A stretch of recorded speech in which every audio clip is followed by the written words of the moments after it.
Good morning and welcome to another episode of Adult Onset Horsemanship. I have a very special guest today. He is an incredible vessel of knowledge. This man transitioned from being a truck driver to a Cornell University graduate veterinarian, all for the love of a woman. He's an equine veterinarian who has specialized solely in dentistry since the 90s and has very recently finished his 75,000th dental exam on a horse, almost all of it without sedation or speculums.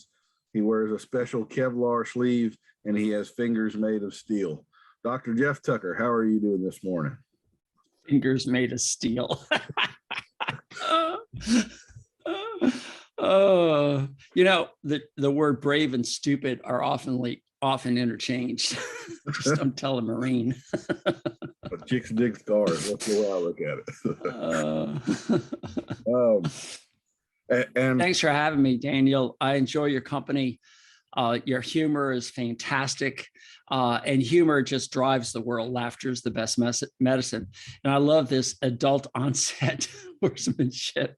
It's just like, that was actually a customer used, and I stole it from him. I said that's too good. I'm going to have to steal that one. So, how many of these horse owners have had dreams of being a horse owner, being a star, and then all of a sudden life catches up and they become married and family and kids and responsibilities and getting a job, and then all of a sudden they've got some free time on their hands and they say, hey, let's go buy a horse. And you're like, oh, and that's where you and I come in, because they have no mentors. And the mentors they've got are people who have agendas, who want to get in there and dip into their purse and take their money to do certain things. And over the decades, you and I have seen this, and it's troubling because we're representing or advocating for the horse, and we want to do the best for the horse. And we see all this crap going on, and we're stepping up and saying, okay, let's become a trusted source of information for these adult onset horse owners. And it's refreshing. It's also confusing, because when you get 3 or 4 different ways of doing the same thing, you're left confused, your head's spinning, you don't know who to believe anymore. But I hope that if people just look at our faces, look at your face, look at my face, we're trustworthy, right? That's right. Good symmetry going on, left to right. Yeah. Uh-huh. You're clean shaven. Which is supposed to mean I'm hiding something, but anyway. Well, I shaved just for you this morning. Oh, well, thank you. I appreciate that. Seldom do men shave just for me, so this is a special treat. No aftershave though, buddy, so calm down. All right, well, we'll jump into the lightning round questions, which are 4 points, and these are just the icebreaker stuff, so short answer kind of thing. So what is your favorite way to relax? Working on the computer and developing content. So writing, would you say that's one of your, in your own world? Writing, podcasts. I'm doing 2-minute drills when I'm sitting there in the car waiting for the electricity to flow into it. I'll pull out my iPad and my microphone and I'll blast out a 2-minute drill. It's just, it's constant. Relaxation for me is what I do. It's just, I know everyone says it's wrong, you're going to die young. It's just not. I might as well die doing what I love. Sorry, that's just the way it is. There you go. Morning or evening? Morning. Bay or sorrel?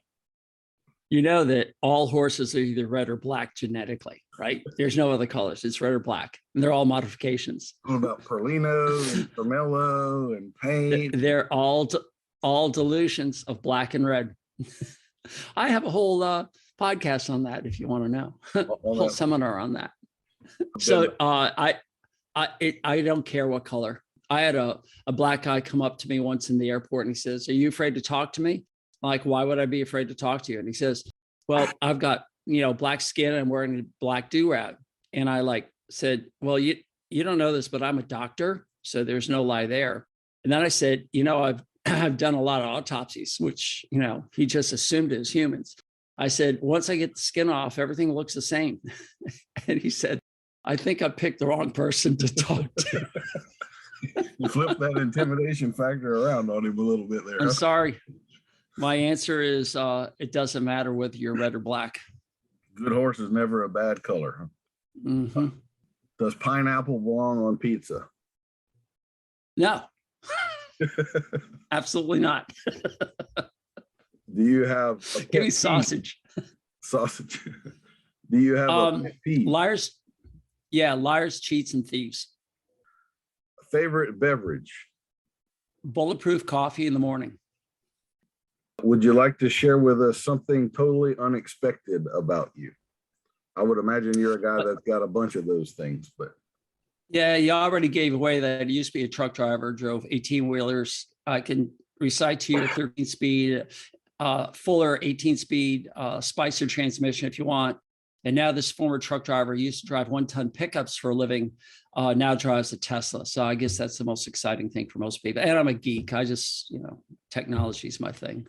if you could choose any superpower, what would it be? Getting rid of sleep. Just Okay. get rid of sleep. Be I love sleep. Sleep is so important. But if I could get rid of sleep, I could just do so much more. I think this one's kind of apparent by now, but thoughts or feelings?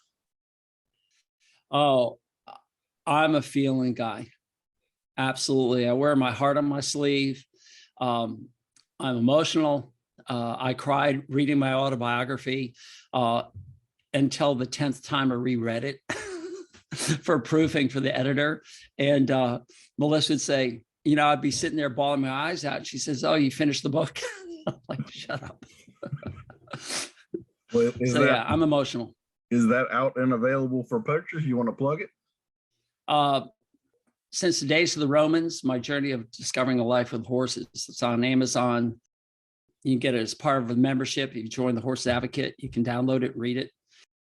It's just, how does a guy who dropped out of college 3 times get Cornell to say, yeah, we'll take you in and you can finish your undergraduate here. And then after, my first try to get into vet school, they said, come on in.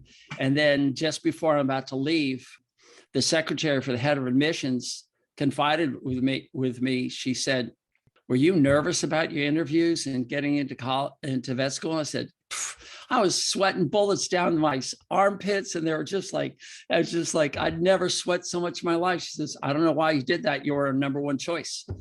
And that you could have knocked me over with a feather, because I had no idea. I'm not the smartest man in the world by far. I'm not the smartest man in the world. I can't remember people's names.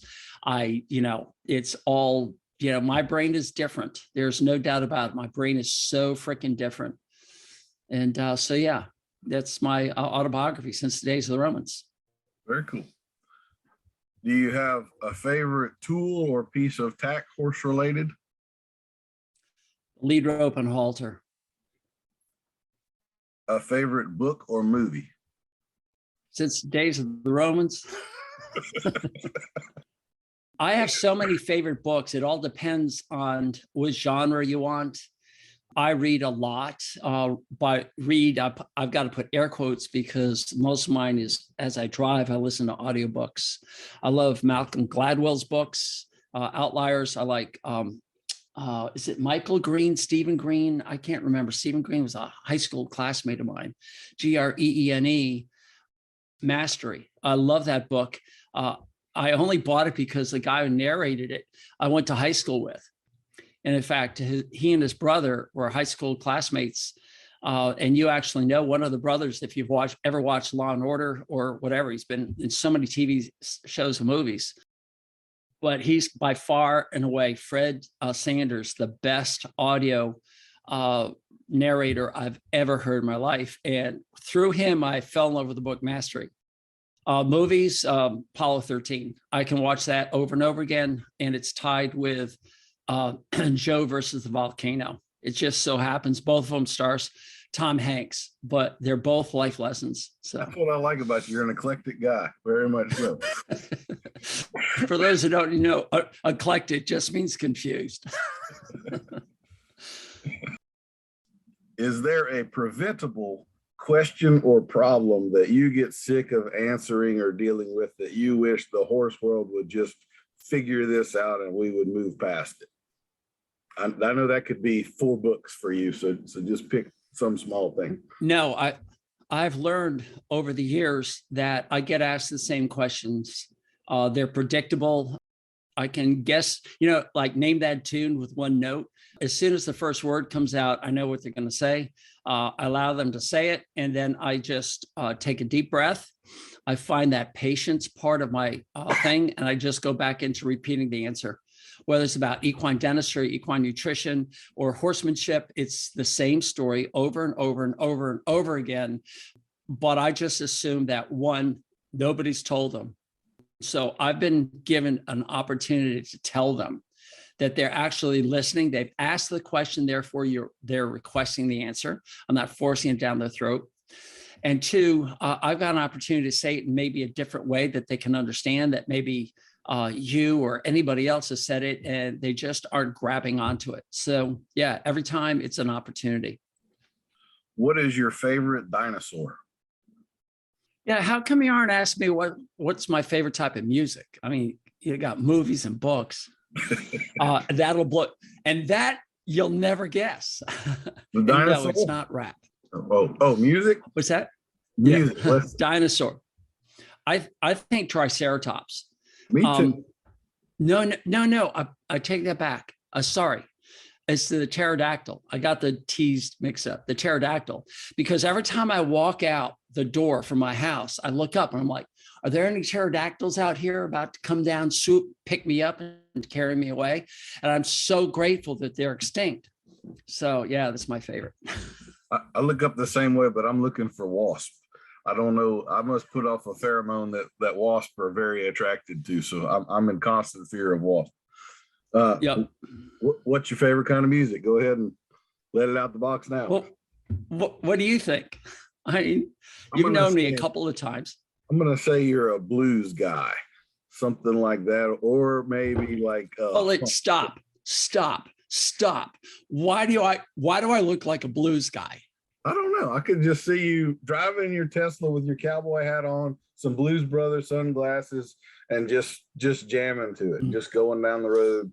It's my favorite genre, blues. How did you guess? And the blues goes from, Jimi Hendrix, Eric Clapton, right now, Chris Stone, Ingram, Kingfish. I just found a new artist out of United Kingdom, Danny Wilde, Wilde. She is amazing. And I like, just yesterday, I'm in this funk. Yes, I get in funks. I told you I was emotional. And I turned on a Kingfish song and I'm like whooping and hollering and I'm letting out everything, because the blues, when it's a 3-beat gate, it's just like a canter. When you get going, that da-da-dum, da-da-dum, da-da-dum, I'm just like, it's cathartic. It just purges me of everything. So yeah, the blues. I learned when I was in my mid-20s, I had a job that was very challenging emotionally because of the guy I was working for. And I figured out that country music was not conducive to a good mood. And I started listening to a lot more rock and roll, and it made me a lot happier. It really did. Rock and roll is blues. There's a whole album of Willie Nelson's blues. It's just fantastic.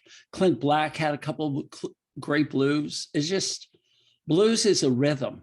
That's all it is. And it's just been around since the beginning. Our last short answer question. Have you ever had a UFO encounter? Yes, absolutely. My wife and I have both seen them. And it's just amazing. And it was up in Ithaca, and the Ithaca Journal, which is the newspaper up there, actually reported it. And one of my clients spearheaded a whole group to follow up. There were 5 or 6 bright lights, and they're all flying in formation. I'll never forget where I was looking up in the sky, seeing this formation come in, and then it stopped and then immediately shot the other direction. 180-degree turn and boom, gone. And I was like, oh goodness. Yeah. No, my wife and I have both seen UFOs. Unidentified flying objects, whether they're from Martians or whatever, I don't care. They're just nothing we know about. So yeah. I had a similar one, and just like you, I could tell you exactly where I was at that moment. And there was just a little pin of light about the size of a star, and it went from this corner of the world to that corner of the world and zigged back, and then disappeared in the blink of an eye. And I know nothing man-made moves that fast, so who knows? Yeah. Have you seen the space station go by? Mm-hmm. Yeah. International. Mm-hmm. It's so amazing. I was bringing the garbage pails back up 5 a.m, look up, and there it goes. It goes. It goes pretty quick, doesn't it? Not as quick as the I was UFO, like, but yeah. it's steady in one direction. UFOs faster than you can blink, and different directions like that. Cool. We have so much in common, man. Yeah. We're going to be taken away by space aliens. Yeah, I'm not saying I've been probed or anything, but yeah, seen a light anyway. Well, I'm going to award you 117 points, which is the high score on this game so far. So congratulations. Oh, wow. So, You know, my wife keeps saying I'm a winner, so it must be true. that is enough for a coupon of 50% off of a unicorn, valid wherever unicorns are sold. So we'll get that in the mail to you this morning. Okay. All right. Appreciate that. You are first and foremost an equine dentist. So why don't you tell us a little bit about the basis of your practice and how you go about things? Like many things in life, you don't know, you don't wake up in the morning and find out that you're going to be, this or that. It just happens. So the brief story is, here I am, a college dropout 3 times. Why do I even bother going to vet school? And now I am in vet school through the process of luck and hard work and the efforts of my wife, making sure I stay focused. And now I found a mentor, and his name is Dr. Jack Lowe. And he's done a lot of work up there, associate professor, retired. And he said to me one morning, Geoff, come here, I want to show you how to float horses' teeth. And I'm like, okay, fine. So I go down the stall, and he promptly takes his hand and sticks it inside the horse's mouth without any speculum. And he shows me how it's done. And I'm like, well, that's kind of cool. I mean, it's kind of scary, but if he says I can do it, and I just saw with my own eyes, a man can do this. So I stuck my hand in, and the first time I felt teeth of a horse, even though my anatomy class taught me the teeth went back that far in a horse, when I was able to stick it inside a living, breathing horse and feel it with my fingers, I was hooked. I mean, talk about landing a fish with one jerk of the pole. He had me, and I pulled my hand out, and I was turning to talk to him. I was so freaking amazed that I forgot to take my hand out all the way, and the horse bit it, and boy, did that hurt. Oh, very first time I did it. And then he showed me how to float. So that was between my junior and senior year in vet school, 3rd or 4th year, whatever you want to call it. So throughout my 4th year, I went out and started floating horses' teeth on the weekends, because it's a great way to put, a couple of bucks in my pocket. And somehow I was able to grab a bottle of Rompum, and I would go out there and I would medicate a lot of horses, because it made it a lot easier, because I didn't have any horsemanship skills, because they don't teach you horsemanship in vet school. And even though I've been out with horses for 5 years, full-time working with thoroughbreds, I had a pretty good sense of how to work around a horse. But now I was doing something that was different. And the first 10 years, I'm plodding away. I made it part of my practice. And I said, okay, this is, good. So I do most of my floats in the winter when it's so cold, but nobody's doing anything in upstate New York. Then the breeding season would come, and I would have too much of the breeding, and then the lameness and the show and the summer. And finally, in the fall and winter, I'd run my floating specials. At some point, I was doing so many floats in my practice that the New York State Equine Practice Committee, which is a group of equine veterinarians in New York, would get together, and they would advise the veterinary board on equine-related matters. And I was honored to be asked onto that board. And they asked me because they knew in the state that I did so much dentistry work. And they wanted my input because in the state of New York, there are a lot of non-veterinarians floating teeth. And they wanted to know whether this should be something we should pursue or not. And half the board, there's like I think 8 of us. Half the board said it absolutely has to be a veterinarian to float horses' teeth. The other half said, if you're a really good veterinarian, you don't have time to float teeth. I'll never forget that line. I know the man who said it. He says, and then there's me, who's spending a lot of time floating teeth. And I thought I was a pretty good veterinarian in so many other aspects, but I knew how important this was. And I knew how many you have to do to get good at it. So in 1998, I decided to sell my practice. I started working for another equine veterinarian just in transition. And finally, after a year of that, I said, that's it. In 1998, I limited my practice to equine dentistry. But at that point, Connecticut went with no, you don't have to be a vet. New York followed it. I believe Vermont and Maryland had already said that. And all the other states required you to be a veterinarian. And then this Association of Equine Dentists, did you want the long answer or the short answer? That's okay. I'll pull you back on track in just a minute. Go ahead. There is a bull rider who's a champion bull rider in Oklahoma. And he went out and, he retired and he decided to start floating horses' teeth.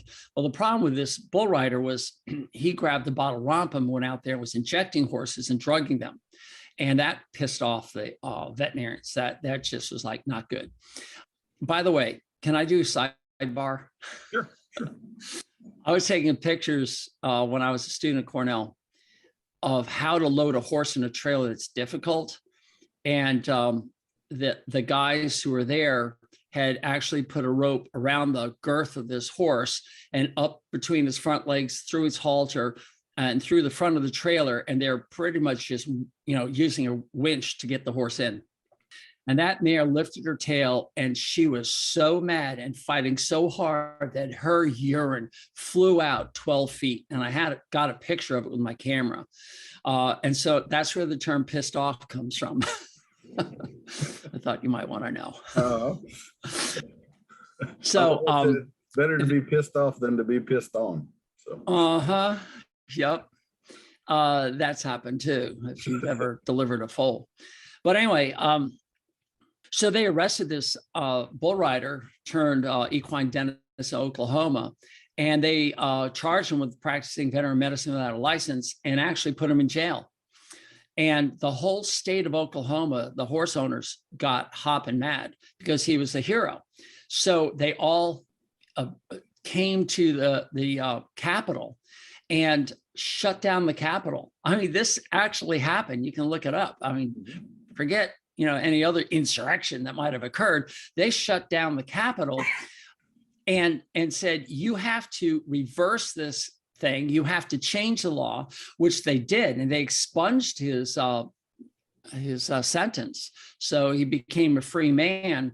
And the state of Oklahoma, if you are a member of the International Association of Equine Dentists, the IAED, and have passed their exam, then you can practice dentistry in the state of Oklahoma. In addition, you can go to a veterinarian and take drugs, medications, and transport them and inject them into a horse that you're working on in the state of Oklahoma. That's where that came from.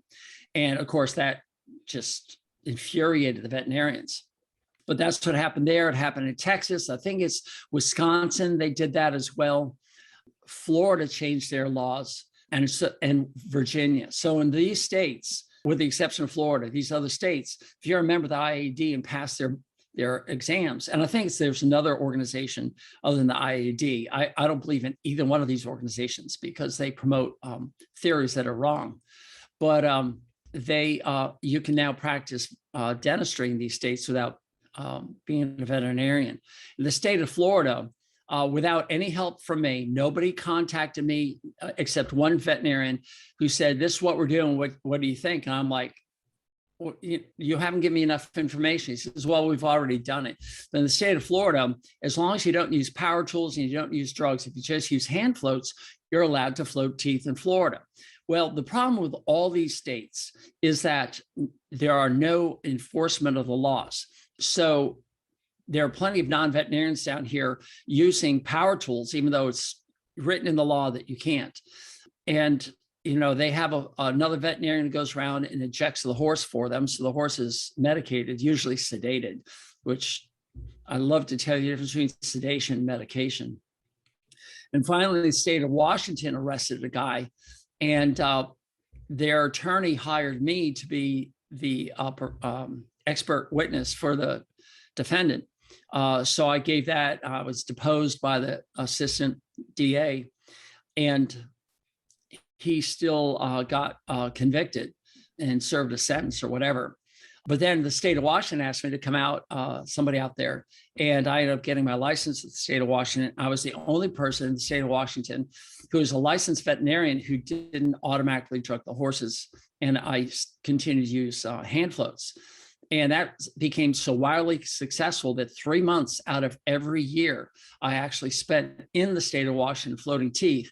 And I made great relationships with everybody, but due to a circumstance that's completely out of my control, I had to cut back my practice. And it just made the most sense to say goodbye to the state of Washington.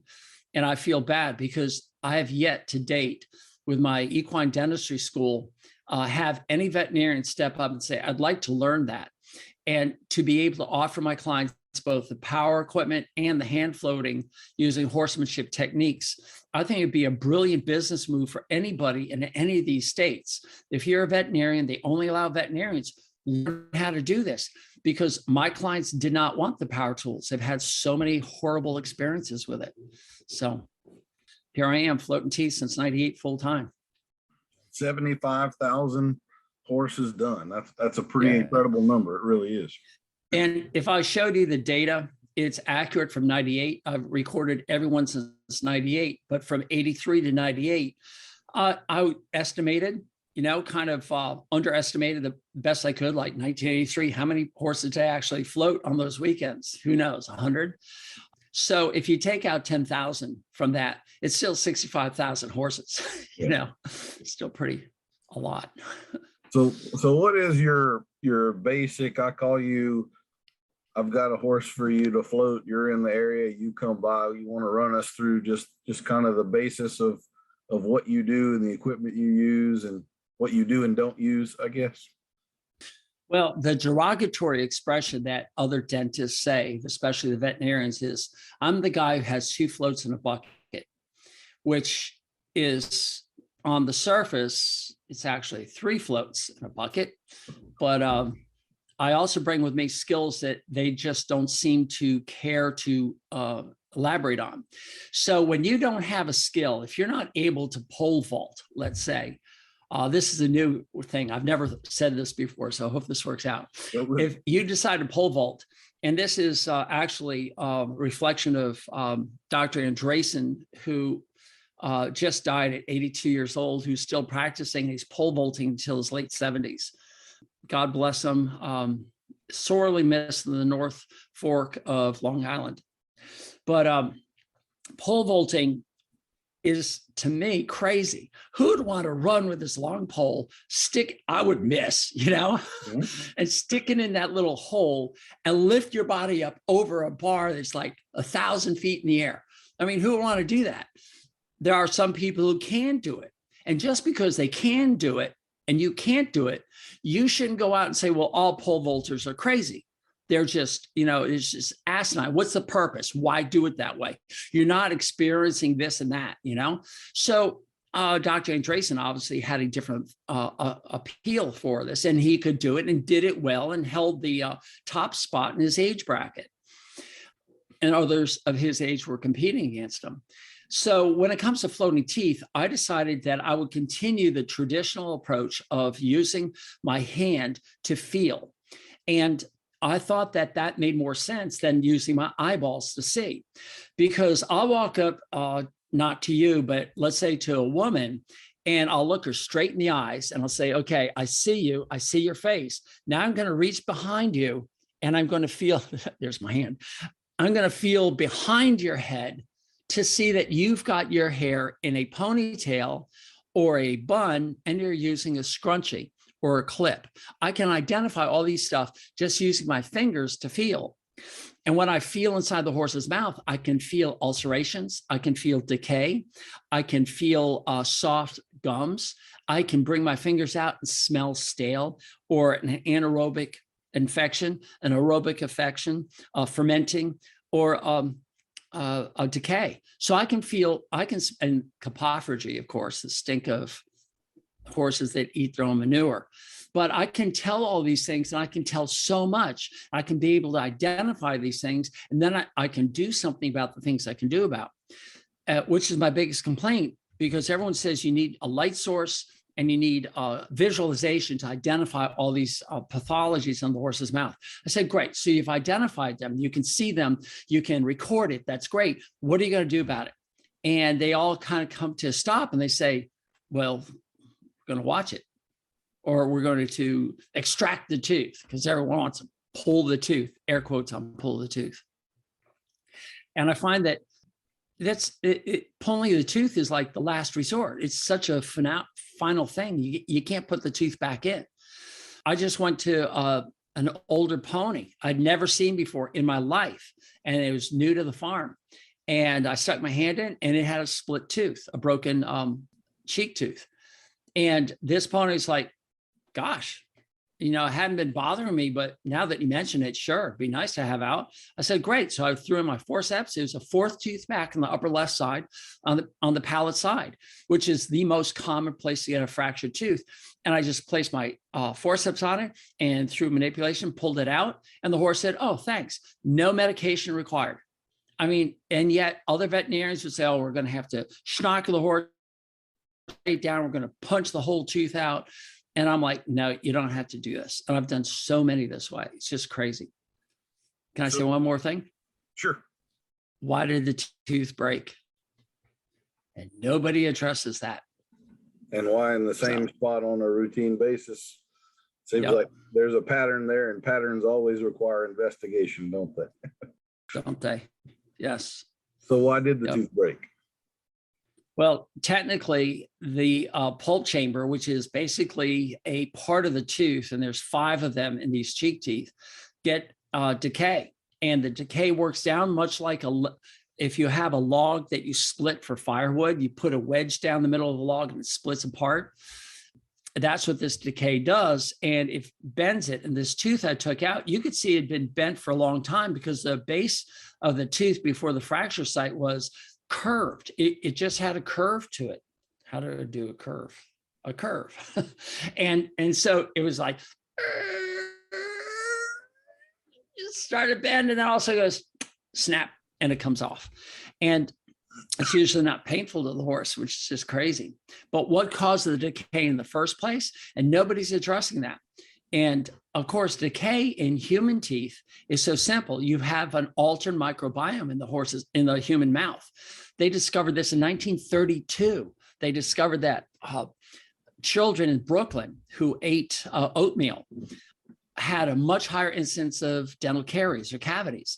And they took all the children in 1932 off of oatmeal, and their dental caries stopped. Some of them actually repaired themselves. This was fantastic news. So here it is, 2021, and we're almost at the 100-year mark, 90 years away from this message, and everyone's still eating oatmeal, and we're feeding oats to horses. We're feeding grains and high sugars, and it's causing a dysbiosis, which is an actual term that was started in France. And I just heard a podcast. The man's name is hard to remember, who's the first American physician, functional medicine doctor, to use the term dysbiosis. And now everybody's using it. It means that the biome, the microbes that are in a certain area of the gut, starting in your mouth, going to the back, has been altered. And the number one reason for it to be altered is the food we put in there. And these high sugar content foods are creating a different microbiome in the mouth. And other things are causing a different microbiome. Texas A&M did a study where they flushed out the mouth of a horse, and they identified 700 individual bacteria. And in humans, it's, I think, somewhere between 700 and 1,200 individual bacteria. It's like the Smith family, the Jones family, whatever family, the White family, and one Prevocox one dose of one Previcox wiped out a whole family of bacteria in the horse's mouth. That's just mind blowing. So we're adding these medications all the time. We're sedating horses left and right, not having any clue on what it does to the microbiome of the gut, let alone anything else to the horse. And we're not using the skills necessary to get through the horse's fear or nervousness, anxiety, or pain. And so we just assume that it's better to drug a horse. And it's just like putting all the kids in class on drugs to calm them down. You're not looking at the major issue, the reason for it. So, and horse trainers do the same thing. Oh, I'll just ace him. He's been on Solaris, so let's just ace him and then go out. And like, do you realize what you're doing to the horse? Yeah, I do not ride horses on sedation. I've never been a fan of that. That seems like a recipe for disaster to me, for sure. You'd mentioned about the bacteria. One of the startling factoids that I gained in college when I took bacteriology is that there are more non-human cells, so bacteria and other organisms in your body than there are cells that are you. And I just, that was one of those shocking kind of things that most people have no concept of how important that symbiotic relationship is and how dependent upon those bacteria you are. Everybody's scared of E. coli, but you and I both have E. coli in our body right now, and so does every other animal walking around. It's just one viruses. strain. Yeah. And viruses and fungi and parasites. And we're all living happily together. And the more stress you put yourself through, the more uncomfortable they get, the more sick you become. So true. And don't forget, the mitochondria have their own DNA. And the mitochondria, did anybody tell you how mitochondria came around? Well, I listened to your podcast, but go ahead. The mitochondria, the furnaces, are the energy producers that are inside every cell. There's anywhere from 1 to 10,000 mitochondria per cell, depending how much energy, how many factories of energy you need, how many power plants you need. The retina has a bunch, your prefrontal cortex has a bunch, your heart has a bunch more mitochondria than any other organ in the body. And the organ that has the most mitochondria are, believe it or not, the ovaries. And that's just fascinating.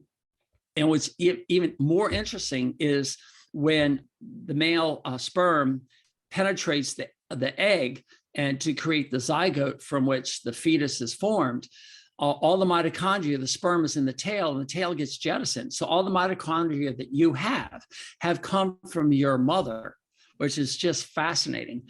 They have proved that there's some other mitochondria in there that might not come from your mother, but a high percentage, well into the 90s, is from your mother.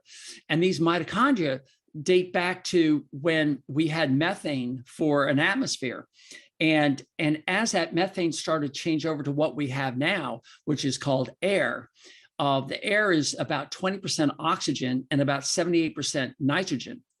And as oxygen crept up from 0 to 3 to 10 to 12 to 17%, our bodies are saying, we don't know how to take care of this. We don't know what to do with this oxygen. I mean, everything seems to need oxygen to run, but we're horrible at making energy from oxygen. And over on the side was this little bacteria says, look, I'm really good at making energy from oxygen.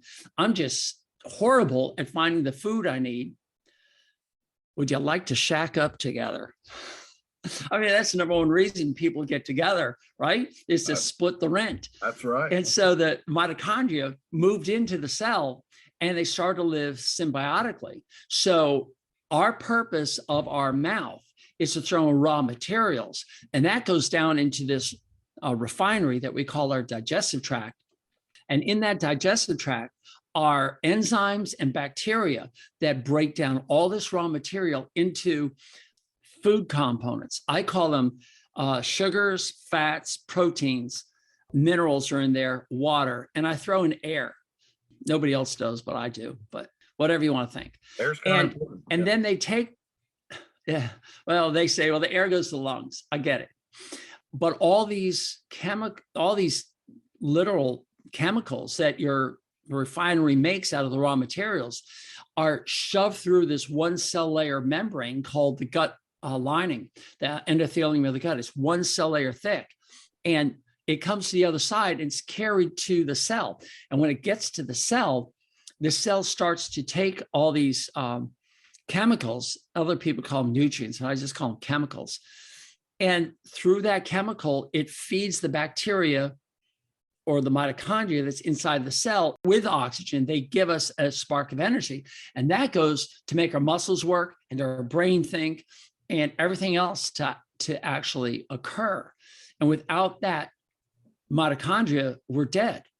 And this is why people die, whether it's a gunshot, a car wreck, poison, suffocation. It's all basically the amount of oxygen that gets the mitochondria shuts down, and you've got about 2 minutes. And without that mitochondria constantly working, there's no more life. It's somebody's pulled the plug. It's over. It's basically a lack of oxygen. That's if the coronavirus doesn't get you first, right? Well, interestingly, the coronavirus actually messes up ACE. And ACE, oh, please, angiotensin, something or other enzyme. Why can't I remember the C in ACE? And that enzyme is so important to activate angiotensin to keep our blood pressure correct. And those ACE enzyme is throughout your body. And the receptor on the cells are called ACE2 receptors, and they are in every endothelium, not just the lungs. It's in your gut, it's in your brain. And when the coronavirus attaches to that, it makes the ability to create this enzyme, this ACE2 enzyme, it's no longer there. Why can't I remember the C? ACE, brain fart. You hear about blood pressure medicine being an ACE2 inhibitor, right? The same sort of mechanism involved there. Yep. Okay. There you go. Well, so that's how that virus works. We took a little bit of a journey there. I guess what I was hinting at with the dentals. So you use a Kevlar sleeve, right, to protect yourself that you have specially designed? Oh, you don't anymore? I used to. Okay. It was made for auto mechanics who would work around hot mufflers, and that's what it's created for. So I was just buying them by the box load. Unfortunately, when Melissa started working with me, her arms are not as wide as mine.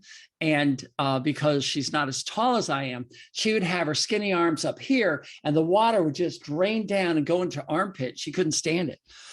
And then I started this dentistry school, and almost all the people who came were skinny armed girls and guys, except for one guy. And so I just stopped using it just to be, so the rest of the people would think they didn't need it. And then now I've just gone back to using a neoprene wrap around my left hand to help protect against some cuts that I get. But no, you can do it without any aids at all. And we had touched on sedation. I'm just trying to get the overview. Basically, here are the points I was trying to get to everybody. He doesn't use sedation except in about 7% of cases. Is that correct? It's actually 3% year after year after year.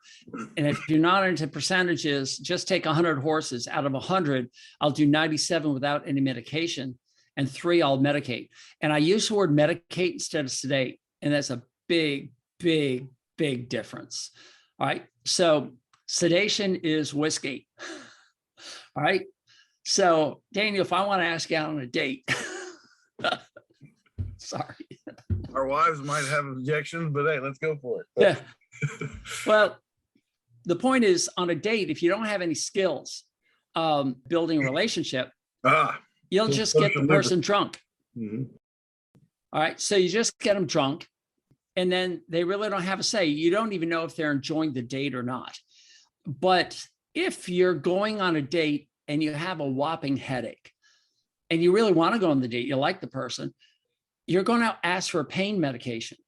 And so the medications I use are targeted pain medications that kill the pain inside the horse's mouth, which is so important because almost every horse says, oh my gosh, thanks, go to work, doc. I feel so much better. I mean, without exception, you can just see them say, and they're not with their nose on the ground. They're not struggling to stand up. They're basically standing there saying, I don't have pain anymore.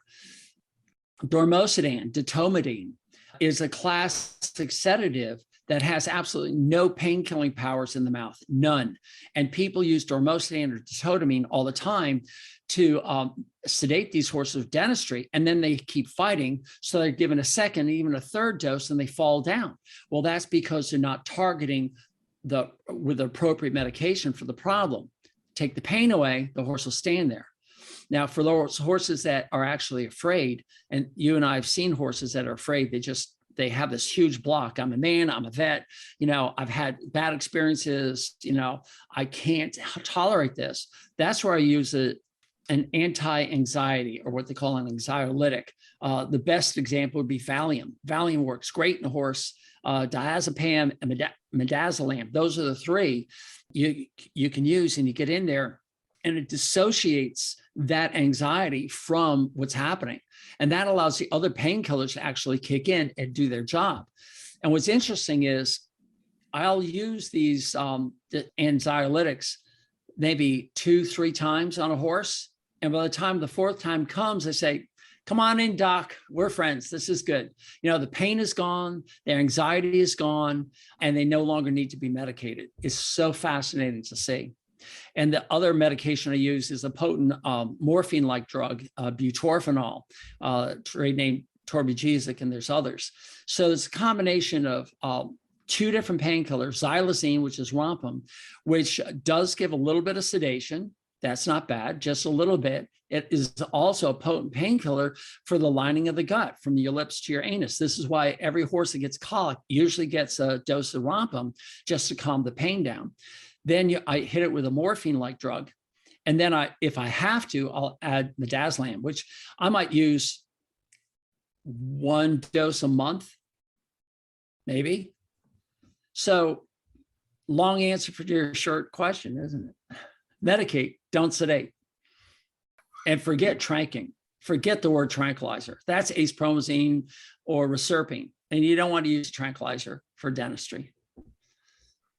So do you find, even though these sedation, I don't have a lot of experience with sedation other than when a vet has, we're castrating a horse or those big sort of things. I've always assumed that there was such a disassociation that there couldn't be, I would want to use the word training involved, but that they couldn't then reassociate, so there wouldn't be an improvement over time. But you see with proper medications that there is, they are actually in a learning environment, and there is a change that occurs over time. Yeah, the dissociating anesthetics would be ketamine, and that's why you don't have access to it as a controlled substance. That basically takes the person's memory out of the picture. So you can do whatever you want, and then when their memory comes back, they don't have any recollection of it. That's why it's called a date rape drug. And this is why most people have it, keep it on a lock and key, and will guard it with their life. So you aren't going to use that for training purposes. The tranquilizers actually do work. Reserpine has been around for a long time, and you would give a very small dose to a young horse that's never been broken or trained to saddle, who's just been taken out of the field and is a little wild. And that's a long term. It can last for several days, maybe a week. If you give too much of it, they have profound diarrhea and get really, really sick. But that drug works. They do have a pill form, which I don't think works at all. The injectable seems to work really well, but it's really hard to get. But that's a good use of a tranquilizer. You have a horse that's taken from a field, and you have like a few days to take care of it. And I know you're a champion of these of the breaking this wild horses into rideable horse, and that takes horsemanship skills. And I get that. But if you've got employees who are not that good, and you're breaking a dozen yearlings for the racetrack, and you give reserpine, they keep their coordination. And I agree with you. I would never want to ride a medicated horse. But then again, I don't want to ride a horse that is going to twist and turn and try to get me off for any purpose either. So that is a tool that can be used in the right hands by a good trainer. Of course, that's a wide open definition, isn't it? Mm-hmm. But acepromazine doesn't work. It works good if you give it to them before the event as a pre-medication for anesthesia. I think it's been used a lot. But I've thrown out a bottle of Ace of the 2 that I bought in my career. I've thrown one out, and I sold one. So I tell you what, this is pinging all. I didn't really plan on talking about this, but these medications are bringing up a lot of horse trader stories in my mind. So like Ace Promazine has a very telltale sign in about half of all horses. It used to be used in sales, but it's pretty obvious to tell if it's given to certain. You want to expound on that a little bit? Yeah, I don't have enough experience to say other than it's got a 30-day withdrawal. So if you even put a drop of ACE in there, you can't compete for 30 days. It's hangs around for a long time. Well, but it causes relaxation of the penis, right? So, Oh yeah. Well, like if you ever at a horse sale and it you says, notice a gelding come through the ring and he's dropped, then he probably has sort of a glassy look to his eye, and he's probably not going to be as calm as he is right now in about 2 or 3 hours. it's interesting about ACE.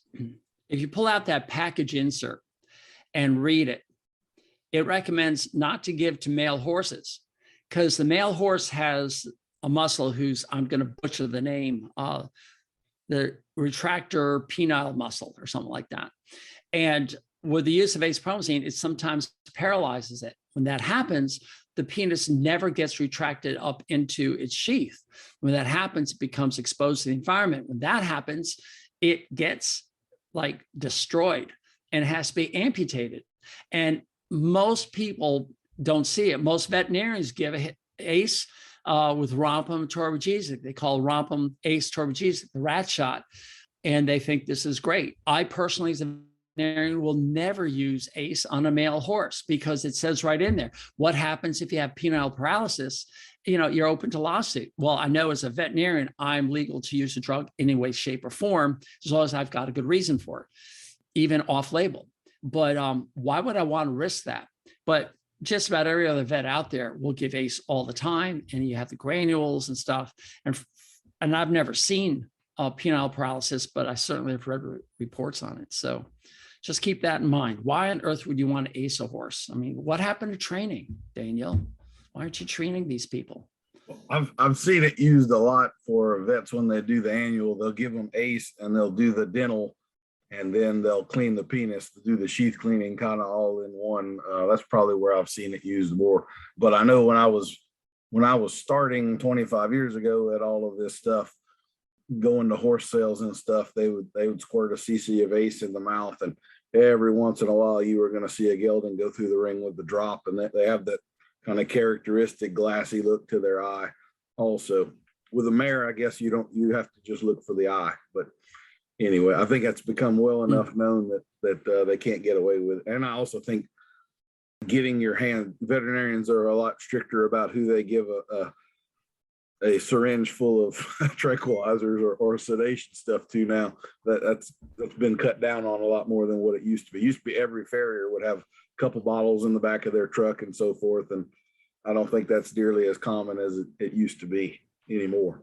Thank the lawyers for that. The veterinarian is liable for selling that vial for off-label use by a non-veterinarian. If it is a legend drug or a drug that has a license that says on used by or on the order of a licensed veterinarian, it means that I can give you, Daniel, a syringe of this stuff to use on horse named Joe, and you can use it on Joe. But to give you a vial to use at your whim for any horse is illegal because of something called a client-patient veterinary relationship. And that's been drilled into our heads now. And all the young vets coming out of school know that they have to have that direct relationship. And if you don't have that, you can't be prescribing anything. So the vet has to actually see the horse and say, okay, I agree with your assessment. This is what we need to do, and appropriately give the drug. That's the law. So for me to sell you a bottle of ACE so you can use on a difficult horse is just illegal, period.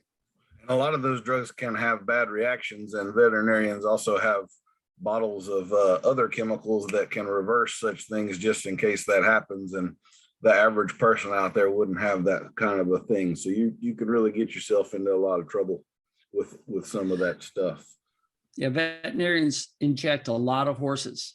A vet who's been around for 10 years, has injected thousands of horses and has a good understanding. Like people ask me, so what's your dose for working on a horse? And I'm like, well, it depends on the horse. It depends on so many things. Well, how do you know? I don't know. I just get to the horse. I can feel the horse, its energy. I know what the problem is going. And so I'll adjust my dose, and I usually go under because you can always add more. So that's how I look at it. It's an art form.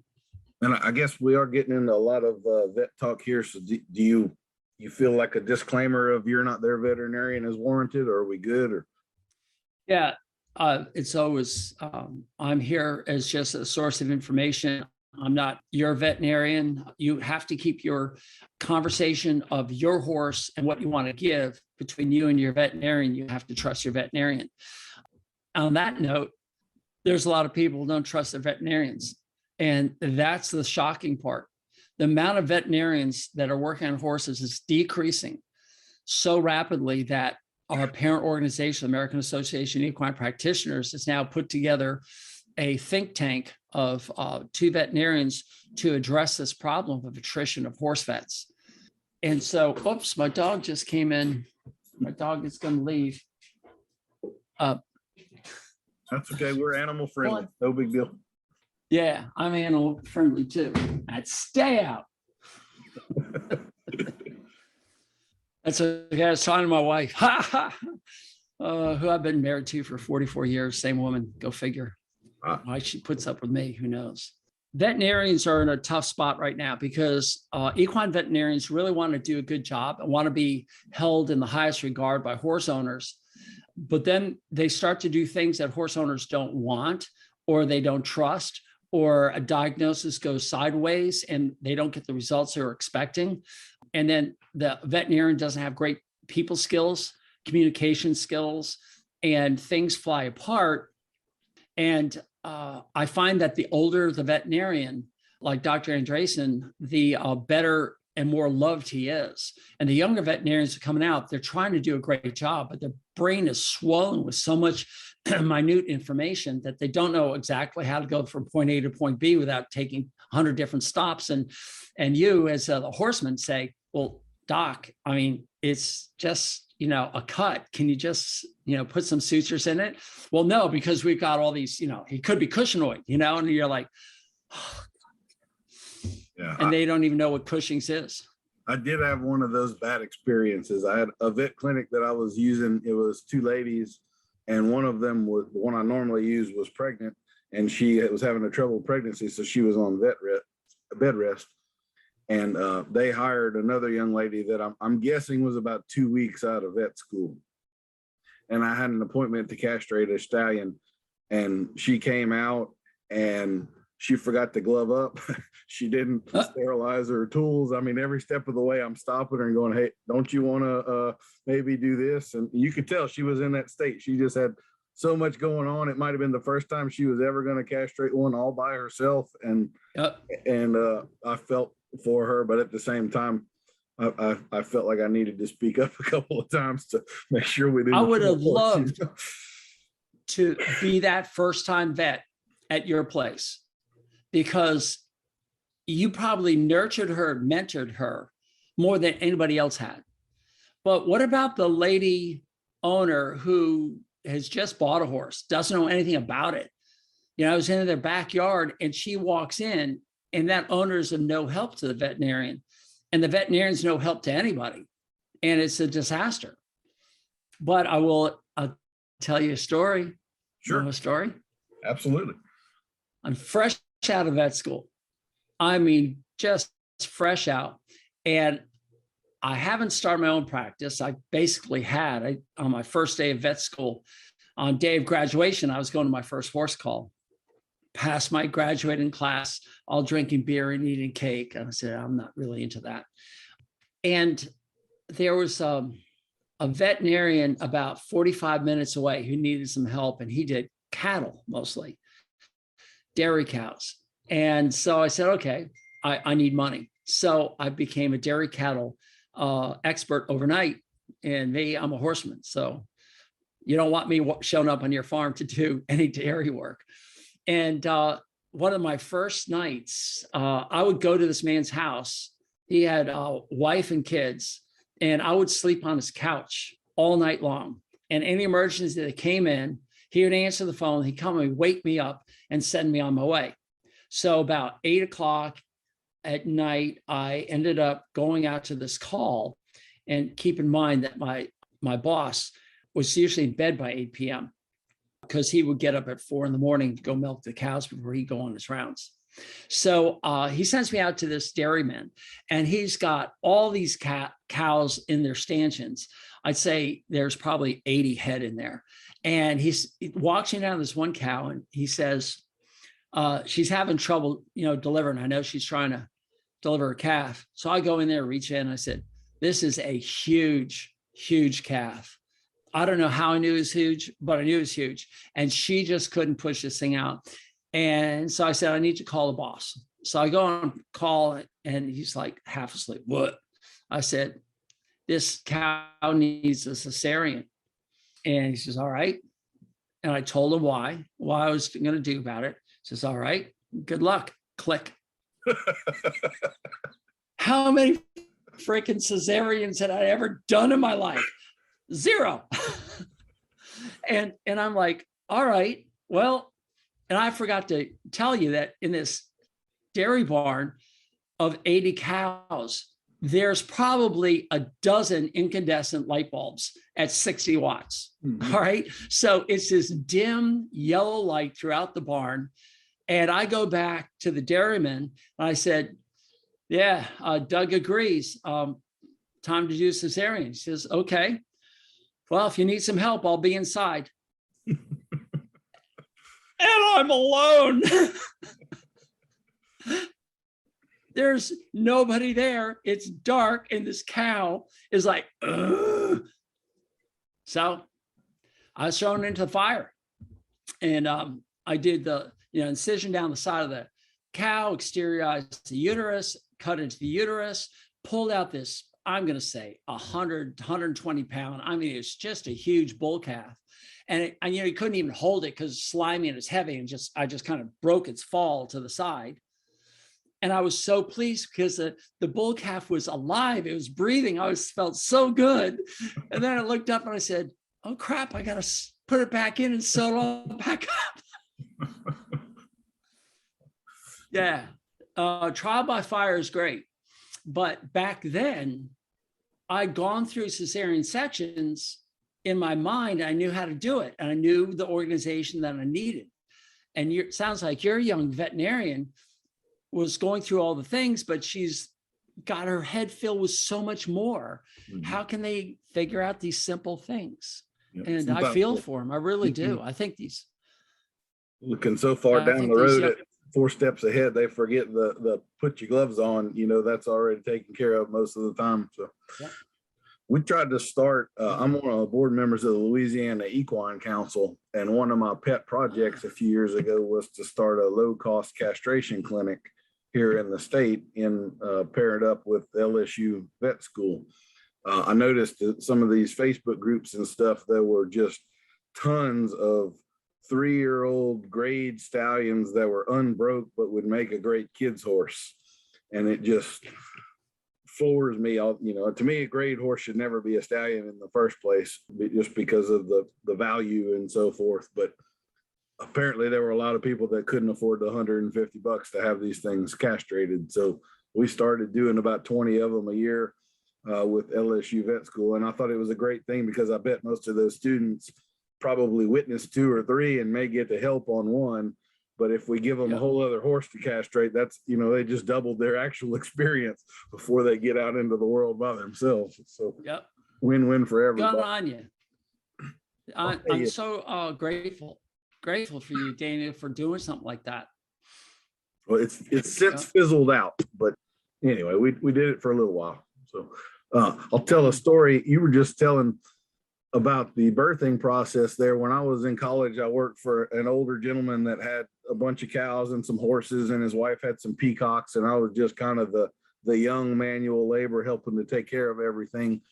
And he had a bunch of Hereford cows, and one of his old cows was due big as a house, and she had gone septic where, we were expecting her to calve and it had been 2 or 3 days, and now you're kind of smelling her a little and it's looking pretty nasty back there. So we get her up and we go to feeling around and trying to pull calves, and sure enough, we pull, just like you said, 100 and something pound bull calf out of her. And I'm just in college, just starting to get, like we were talking about, where they're throwing all this knowledge out of me, but I don't have a lot of practical experience. I know just enough to be dangerous, I guess. And I say to him, well, we're both already nasty and covered with slime. Might as well reach in there and check and make sure that there's not another one. And as you know, twins in cattle is not a real common thing, but why not? So he reaches in there, and sure enough, he feels another leg, and we pull a heifer out of her. And I don't know what occurred to me, but I said, well, hey, we're still slimy. Might as well reach in there. There were 3 dead calves in that cow. All the pasture breeding. Goodness. I mean, if you do ET, repro work, it's possible to get multiples like that.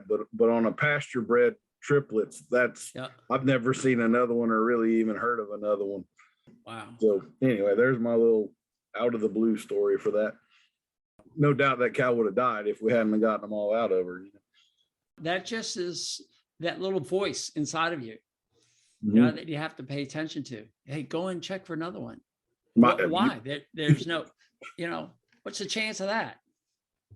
Earlier, we had kind of gotten a little bit into flirting with leaky gut syndrome and the blood-brain barrier. Do you want to revisit that a little bit? Because I think that's a subject you have a lot of good information on, and I would be interested to learn a bit more about it.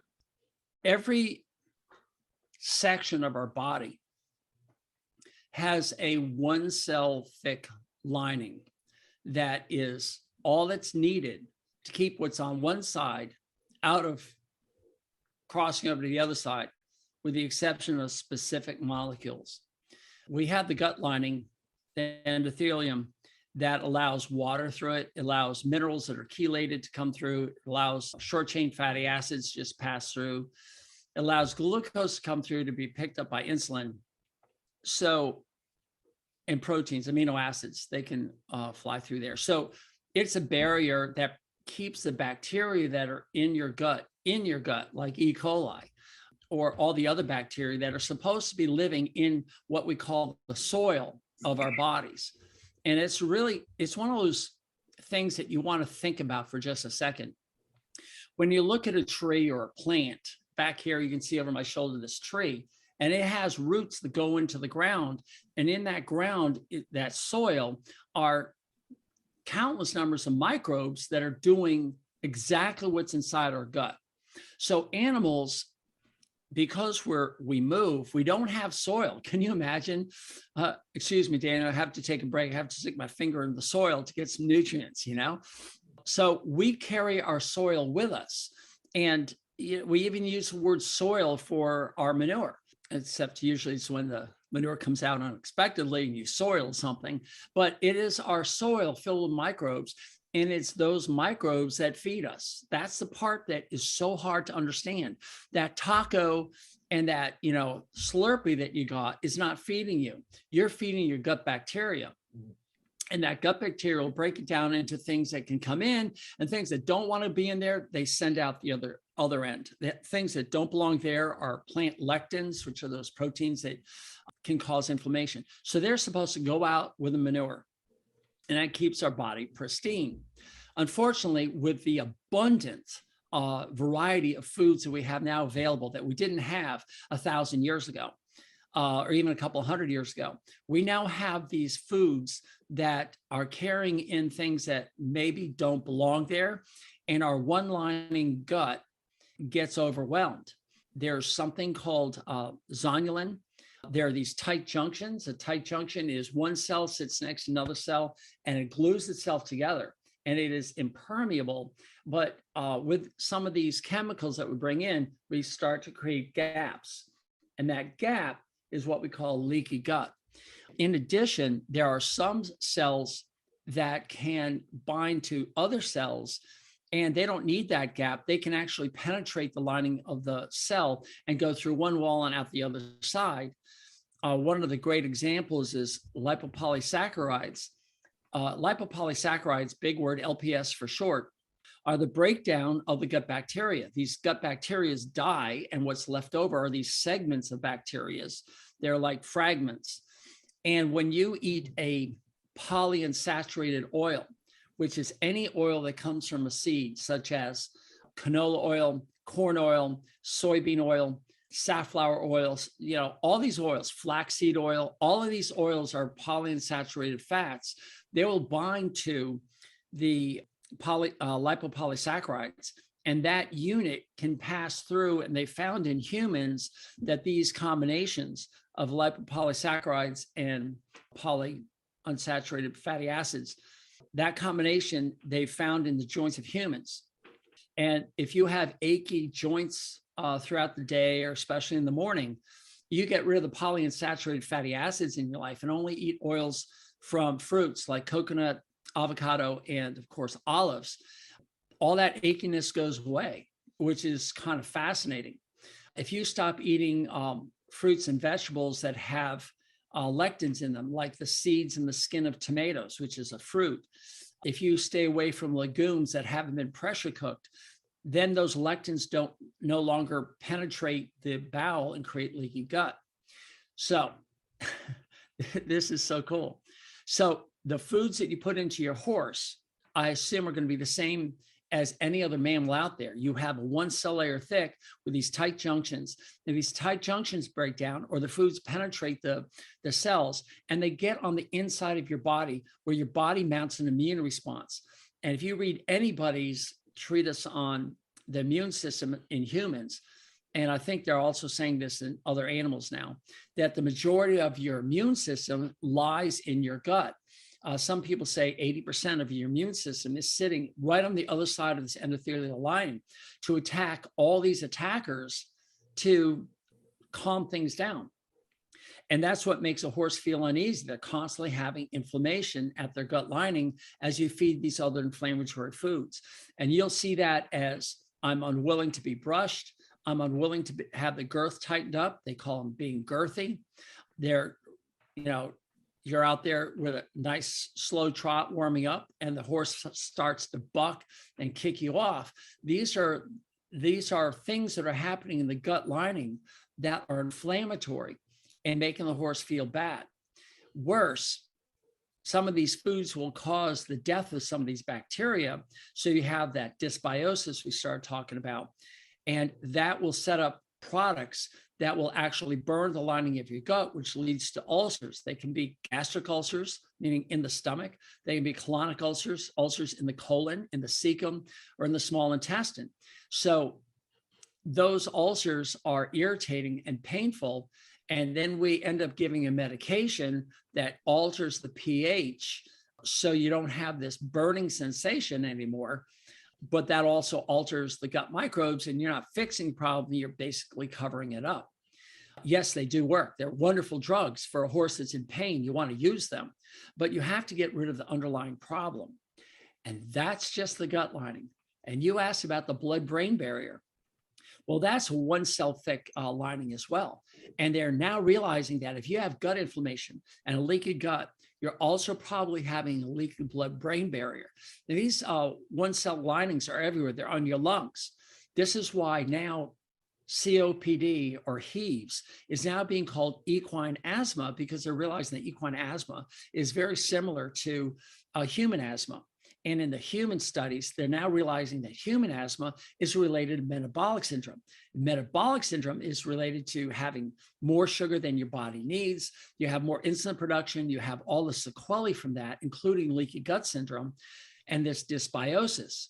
If you want to get rid of dysbiosis, gastric ulcers, colonic ulcers, moodiness of your horse, unwilling partner, inability to ride the horse out and bucking, you want to take all these inflammatory foods away and calm down that lining of the gut lining.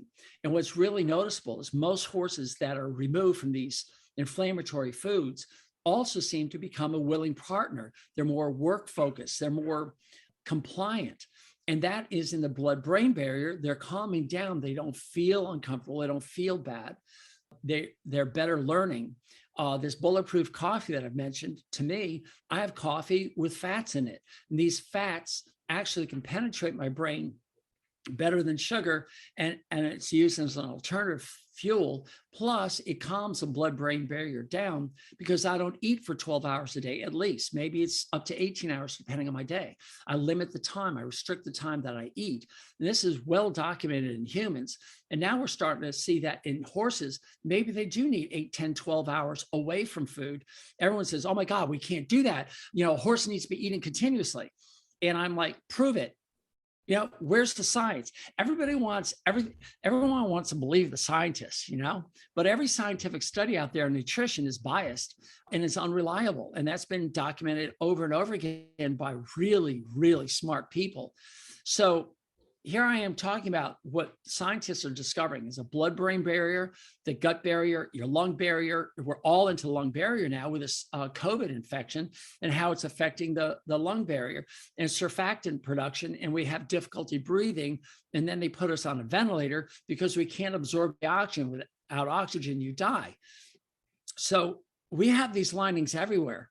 And they're now discovering that there's something called the vagus nerve. And I was taught in vet school that the vagus nerve goes from the gut to the brain and is sending signals up. And actually, I was taught that the brain was sending signals down to, well, it's a two-way communication, they now know. And in fact, it's mostly from the gut to the brain. And they're actually seeing some of these lectins actually climb on these nerves and follow the nerves up into the brain and cross the blood-brain barrier, causing brain inflammation. And now we know that cognitive decline, cognitive dysfunction is basically secondary to metabolic syndrome. Be specific, it's type 3 diabetes by most people now. So there's a whole bowl full for you, Daniel. I just dumped a pile. No, that's it's good. All connected. So would you like to, I know I'm keeping you brief here, and I'll just say, Dr. Tucker also has a podcast called The Horse's Advocate. He gets, as you can tell, down to the cellular level about a lot of stuff. If you are kind of geeky like I am, I love your podcast. I listen to every single one of them. So if you're more interested in nutrition, he's got tons and tons and tons of information. But would you give us the summation of a dietary recommendation that you would have of a better way to feed your horse rather than the way most people go about it? It's a great opportunity for me to try something new. I have two questions. Question number one, how's what you're doing working for you? And if it's 100% working for you, everything's going great and you have no problems with your horse, then don't change. But if it's not working for you, if you're having a horse that is obese, is having metabolic syndromes, is breaking down because it's lame, it's been diagnosed with Cushing's, it's non-sweating, it's narcoleptic, which means it falls asleep while standing. If you've got any issues with your horses that's not perfect, then what you're doing isn't working. My second question is, how on earth did these horses survive for 55 million years without our help? And all of a sudden we come along in the past 4,000 years, and especially since 1973, when I started with horses, yes, for you guys who are math challenged, that's coming up on my 50th year. We treated horses completely different back then. And my boss had the money to buy anything she wanted for my horses. I mean, we raised hundreds of horses on their thoroughbreds that went to the racetrack. How did they live without all these supplements, with all this stuff? And if you go back to 1973, we were getting hay delivered by tractor trailer though. But what about 1963? When we barely had any interstate systems, 1953, when Mack trucks were barely in John Deere tractors, and who the heck had a baling machine? You go back to the 40s, which wasn't that long ago. How did horses get their nutrition? And all of a sudden, since the 70s and certainly the 80s and 90s and 2000, I mean, I can pick up a magazine. This one just came in the mail, all right? The Horse, all right? And what's on the back? We have laminitis, number 2 cause of death. And this is, I haven't, okay, wellness ready measures insulin, delivers results instantly. Okay, insulin is coming up to the forefront. Here's Equithrive, and I go through here, and there's so many feeds and so many companies that are saying, and Care Credit, of course, and these are big sponsors. Pro Elite, right? Unparalleled nutrition, and you're sitting here wondering what to do. And the reason I got this, it just came in the mailbox just yesterday, and on the cover is this one, When Less is More. And I'm like, holy moly, maybe my message is getting out. I don't know. They certainly didn't call me up for my thoughts, but the bottom line is, to answer your question, less is more. Just think, a horse is probably the only true herbivore that you know, unless you have cattle or goats or sheep, okay? But it's truly an herbivore. And we're trying to, a vegetarian, if you will, we're trying to feed them like carnivores. We're giving them feeding times, or feeding meals times. And then, oh, I love it when the brain farts like that. And we're trying to fine tune everything. Now, you could ask me, do I take supplements? And my wife and I have decided to look at a couple of different things, because we still aren't feeling 100%, and we listen and we're trying things. And are there supplements available? I just listened to a great podcast that the Florida Veterinary Medical Association had. And it was Dr. Jane Manfred from Michigan State University, Jane Manfredi, who talked about equine metabolic syndrome and PPID in horses, which everyone knows is Cushing's disease. And it went on and on and on. But I found that at the very end, she said, you need to be giving your horse resveratrol. And that's what's in wine. So I guess we're going to crack some wine bottles, great red wine, pour it down our throats. I mean, the horse's throat. Oops, Freudian. Anyway, and she was saying that I noticed that in the last podcast, you made a Freudian slip there.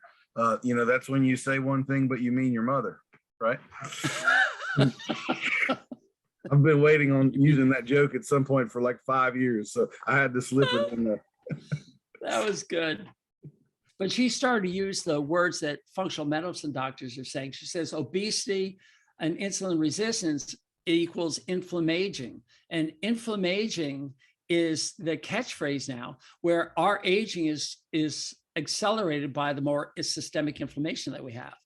And she was really good to explain how the fat cells, when they increase their fat size, I've been saying they release cytokines, and she was very specific. She says tissue necrosis factor alpha and different interleukins, ILP6, ILP1. And these are inflammatory, and they go out and create systemic inflammation. So the more sugar you feed, the more fat is, that sugar is turned into body fat. The more body fat fills in that fat cell, and that releases more cytokines. And some of us remember cytokine storms from this COVID deal. Well, if you're fat, that is going to have a higher level of these cytokines. And then when you do get, whether it's coronavirus or in the horse, another virus or any other kind of virus or any disease or any stress because you're shipping it or you're putting it through paces that it's not used to, or you bring in another horse and it wrecks the hierarchy system, these horses are already inflamed and now they're thrown over the edge. So my advice is less is more. Go back to what horses were eating normally in the 1950s. I mean, let's just pick a nice round number, the 1950s. Unfortunately, most of us can't afford a lot of pasture. I mean, we can barely afford an acre, and we have 3 horses. Something's wrong there. But you need to come to grips with the fact that you need more pasture and fewer horses. That would help. You need to use hay the way it's intended, which was to get them through winter when it's really cold and they need something to eat. But you have to also look at the dormant pasture of your winter fields as actually being filled with nutrition that's mostly cellulose that the gut bacteria will convert into short-chain fatty acids. And fatty acids is great. Butyrate is a wonderful, wonderful fatty acid that does so much to make the horse healthier. But everyone thinks that they need sugar. That's one of the things I think people do not understand. A horse, and feel free to interrupt me, but a horse's digestive system consists of a single stomach. They're a monogastric, and then we have the small intestine the cecum and the large colon. And the cecum is unique in a horse in that that's where we have the breakdown of cellulose, and that's why they can digest grasses and things. The way, like, we're also monogastrics, but we eat fiber more for filler and to go through us without effect, whereas they actually can break down fiber. And the weird thing, or the counterintuitive thing, is that they turn fiber into fat, which is not what you would think intuitively they get from it. But that, in fact, is how they're fueling themselves off of hay and to some extent grasses, is by extracting fat from it. So they really are running more on fat naturally than we have any concept that they are, in my opinion. Nailed it. So we've heard of structural carbohydrates and non-structural carbohydrates. Anybody? Non-structural and essays. And what that basically means is during photosynthesis, the horse is going to make a molecule of glucose. And then it's going to make another molecule of glucose, and it's going to store it right next to it. And then another one, another one. So they glue all these glucoses together and they make these long chains. That's called non-structural carbohydrate. And of course, you and I would call it starch. And that's how plants store their sugar. They make sugar through photosynthesis and they store it. But at night, this is what's so cool. Every other molecule of glucose is turned upside down. So you have right side up, upside down, right side up, upside down, right side up, upside down, right side up, upside down. And that is what we call structural carbohydrate or cellulose. What's interesting is every animal on the planet can take an enzyme that we make and we can digest starch. It's called amylase. And we can break down all our starch into glucose. So when we're eating our potatoes or we're eating our starchy vegetables, that starch goes into sugar formation. But when we eat the cellulose, that is broken down by the gut bacteria. No animal on the planet, including your horse, can break down cellulose, which is so cool. But in their cecum and in their colon, they have these bacteria that'll break it down. And a lot of people have understood the word prebiotic. They often get it confused with probiotics.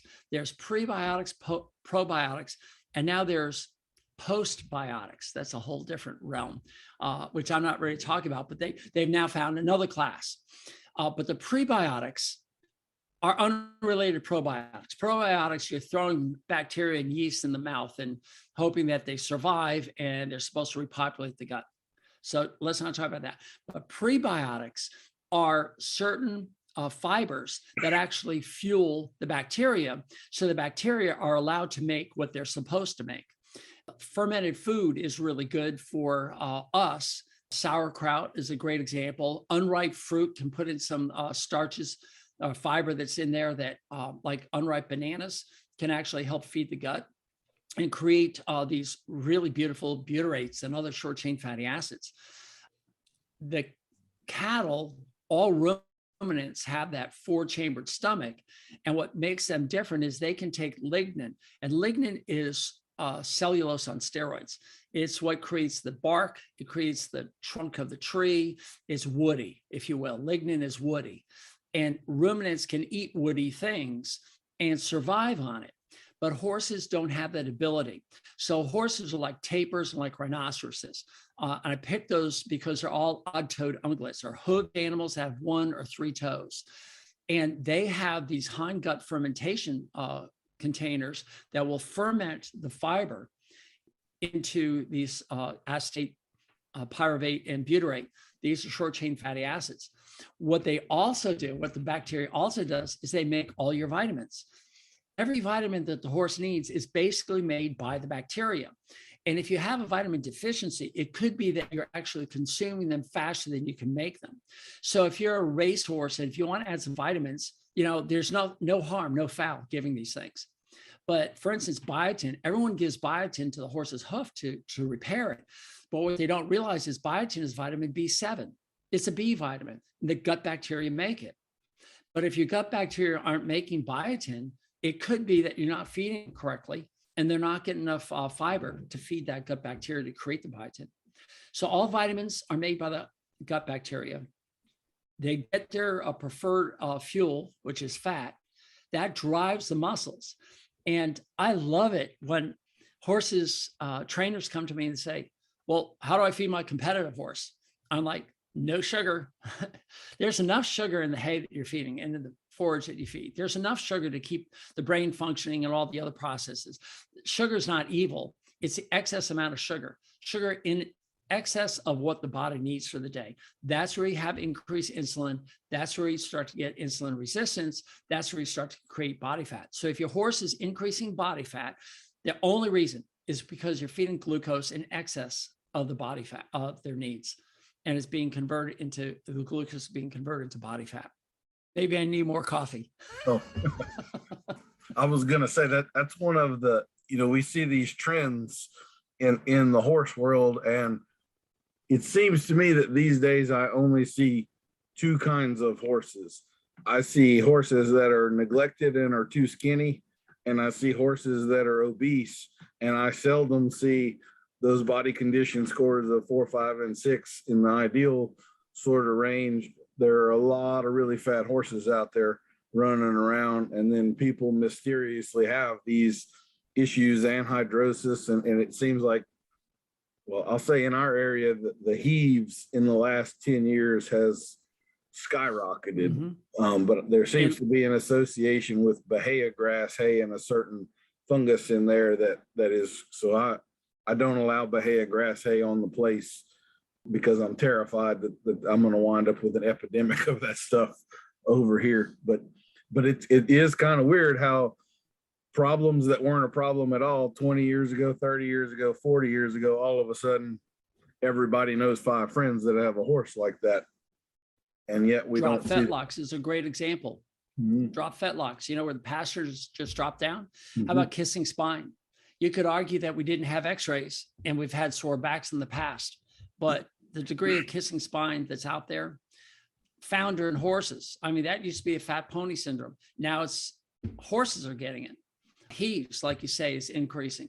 From my perspective, when I went to vet school in 1980, there was no mention of fractured teeth, cheek teeth in horses, and the EOTRH, or the front teeth, are all diseased and falling out. Not a mention of it. So these are new diseases, and where's that coming from? As far as I'm concerned, it's the change in diet, and we have to get away from this change, and we have to go back. Less is more. Yeah. But I have one more important thing to talk about. Okay. Because you asked me, how do you feed a horse? Well, feed it like it used to be. But that implies that your horses had free range and had an abundant supply of a variety of plants.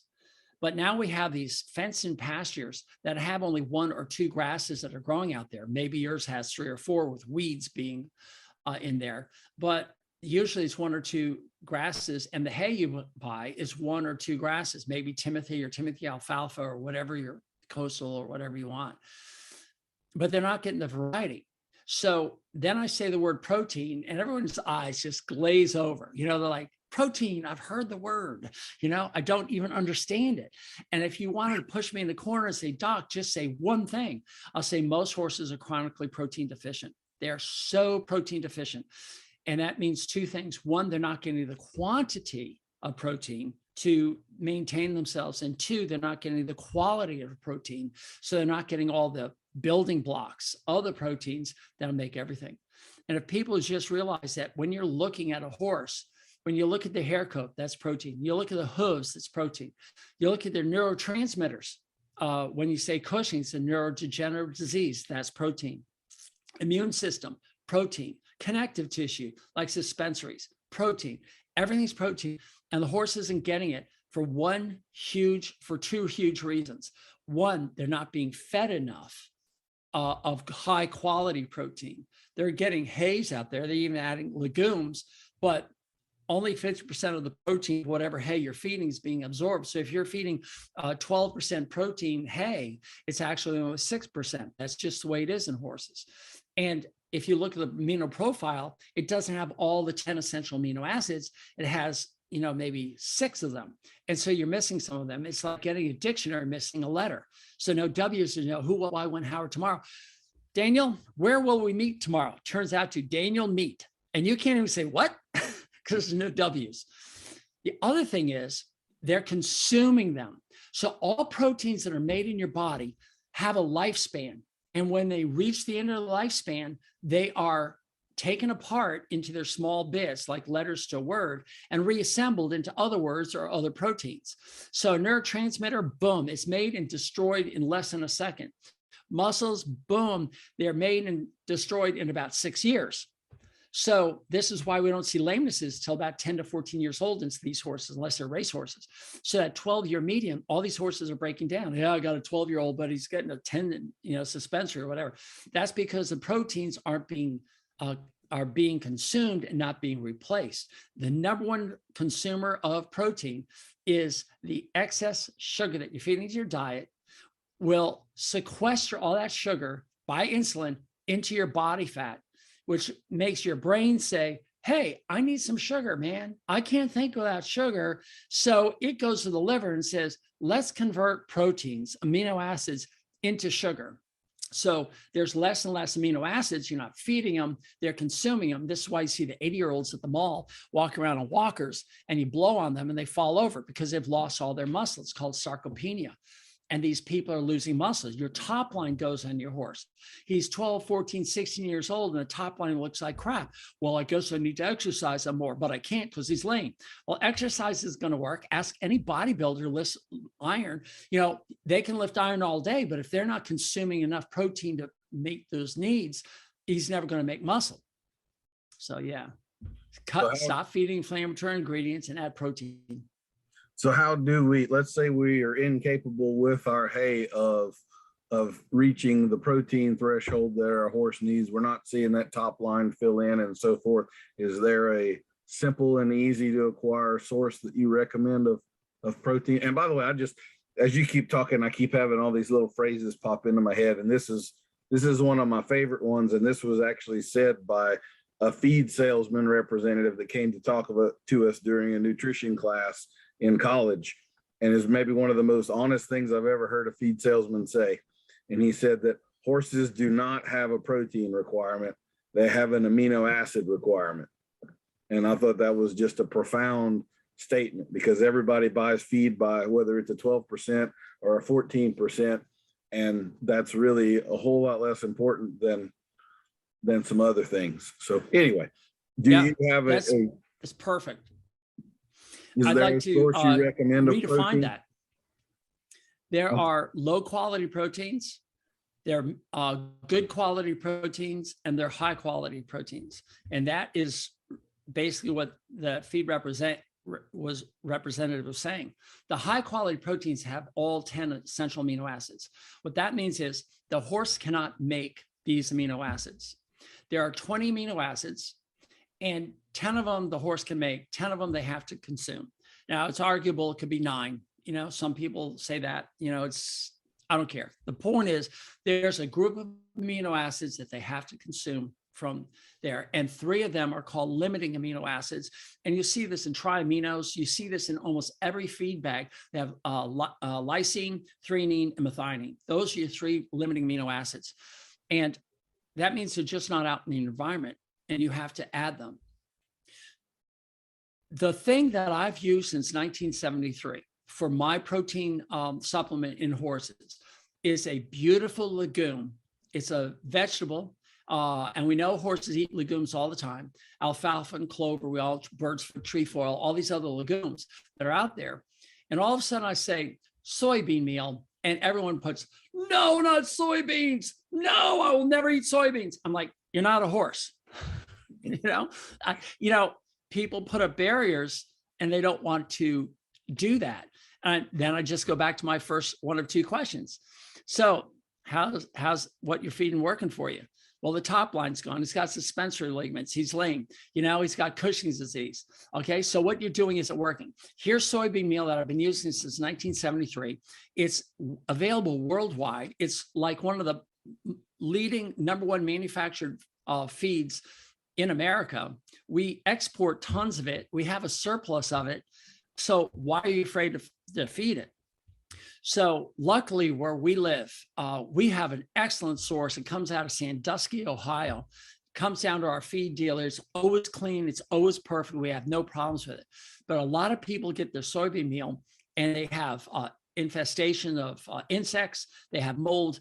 They have other grains mixed into it. It's just deplorable what they've got. And it's frustrating because here I am trying to get soybean meal out to horse owners as an excellent source of protein for all the horses. But then I get people saying, well, I can't use that because it's not GMO or it's got glyphosate on it. Well, your hay has glyphosate on it. Well, we can't control that, but I could control in soybean meal. Yeah, but your hay is also missing amino acids. So you're feeding glyphosate and no amino acids in your hay. Why not feed it, a little bit of glyphosate in your, glyphosate has yet to kill anybody. Yes, it was created as an antibiotic. I get that. Antibiotics are bad because they kill, without, a broad swath. And you can kill the bacteria in the gut. Well, all the sugar you're feeding is also killing the bacteria in your gut. The stress you're putting your horse through is killing the bacteria in your gut. We can't be picky. If you're going to put a fence up and you want to keep your horse natural, it's just not going to happen because a fence is not natural. This is the type of stuff that people don't want to hear. Glyphosate is also a molecule that breaks down very readily. And just like with any other molecule, you take a hydrogen off somewhere and it can totally change what that, H2O is water and you drink it and you need it to survive. H2O2 has another oxygen on it. And if you drink it, you will die. And so one little element or molecule here and there, glyphosate breaks down very readily. In fact, if you take muddy water, it breaks down when it hits the soil. If you take muddy water and you put it in a sprayer tank and then you add glyphosate to it and you go try to spray it on a field to kill grass, it won't kill grass anymore because the soil breaks down the molecule and changes it around a lot. So I do think people get a little bit, so they're worried about that. There's a client of mine up in Tallahassee, Florida, whose husband works for the state, and his job is to look at farmers and what they apply to their soils and make sure that it's okay. I said, what a great opportunity to ask an expert. So I said, so glyphosate has a half-life of 120 days? He says, if that. I said, so there's really no worry about glyphosate being put on the soil. And, he says, no, there is none. And this is an expert whose job it is to keep us safe. And he's not seeing a problem. Now, if you take glyphosate and pour it all over you and ingest it, you're going to get these things. That the lawsuit came out, and the guy said, I wish that lawsuit had never come out because it's really wreaking havoc. I think last time I looked, there were 7 companies that made glyphosate, one of which was Monsanto that got sold to Merck, and everyone blames Roundup. That's just one. There's like 6 or 7 other glyphosates out there.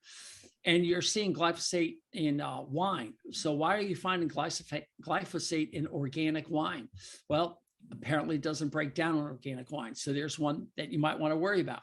But, it's also used to desiccate wet hay, so dry, so you have less mold on your hays. Another thing is genetic modification. And this has always stumped me because what is genetic modification? It modifies the genes to create different proteins in the plant so it's more resistant to disease and to applications of things like glyphosate so it doesn't kill. And so what happens to all proteins when you eat them? They're broken down into the amino acids. So yes, there are some lectins that are proteins that are built to resist. They become peptides and they can wreak havoc. But the guy who really helped promote the word frankenfood when GMOs came out, he wrote a 2-page Wall Street Journal article, 2 pages. I'll never forget seeing, and I've got a photograph someplace, 2 whole pages saying, I want to apologize. I was at the forefront of ripping GM genetically modified foods apart. And now I realize that not only has there never been any disease caused by it, but it actually helped some of these poverty farmers come out of poverty because now they have products that they could sell. And now the suicide rate of farmers has dropped because they're not genetically modified foods. So, it's a catchphrase like everything else. You get bound and hooked on it. Like, all blondes are stupid. Sorry, don't believe that, Or how about this? Oh, you've got a chestnut thoroughbred. Well, they're crazy. We latch onto these things and it's just wrong. So, and then you have your horse falling apart because it doesn't have enough protein. Well, Here's an opportunity to add cheap $20 for a 50-pound bag to last you 50 days for a 1,100-pound horse. Can you find anything any cheaper? No. And it's everywhere. I had a gal say, I was so lucky. This has been the best thing that's happened to my horses. I added soybean meal and they're doing fantastic. And oh, by the way, I live in Kenya.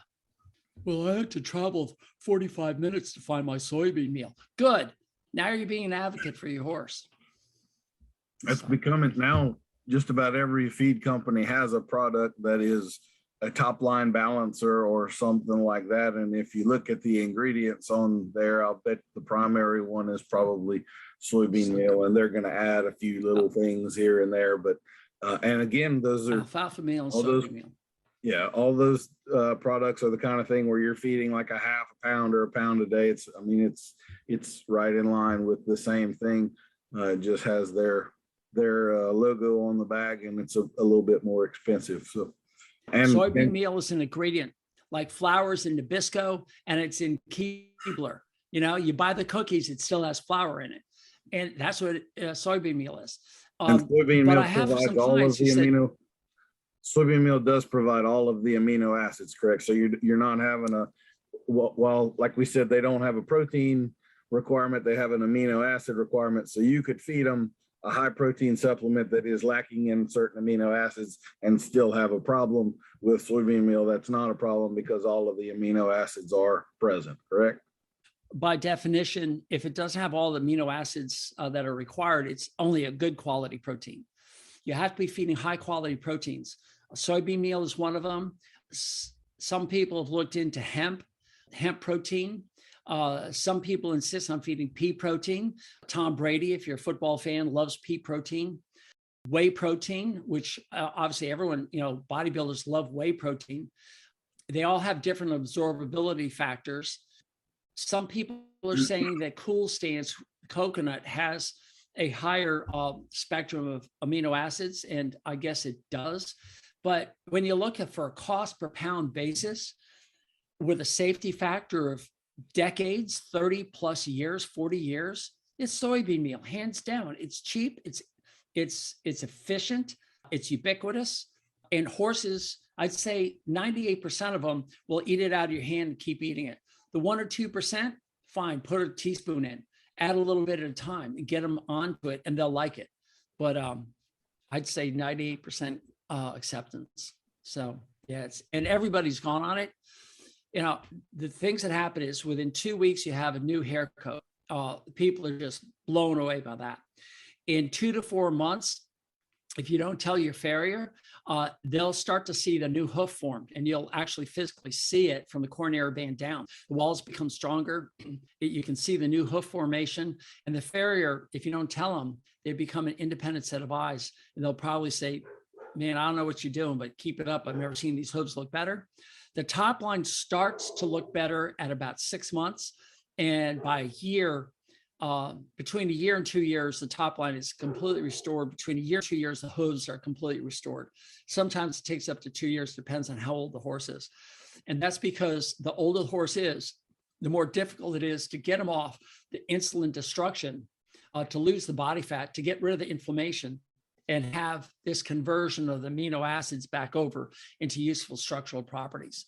I've had some people, with the help of the veterinarian, look at the ACTH levels, and those that are on the protein over time, their ACTH levels come back to normal. They've been able to take them off medications, and their horses, quote unquote, cured of Cushing's, which is just fantastic.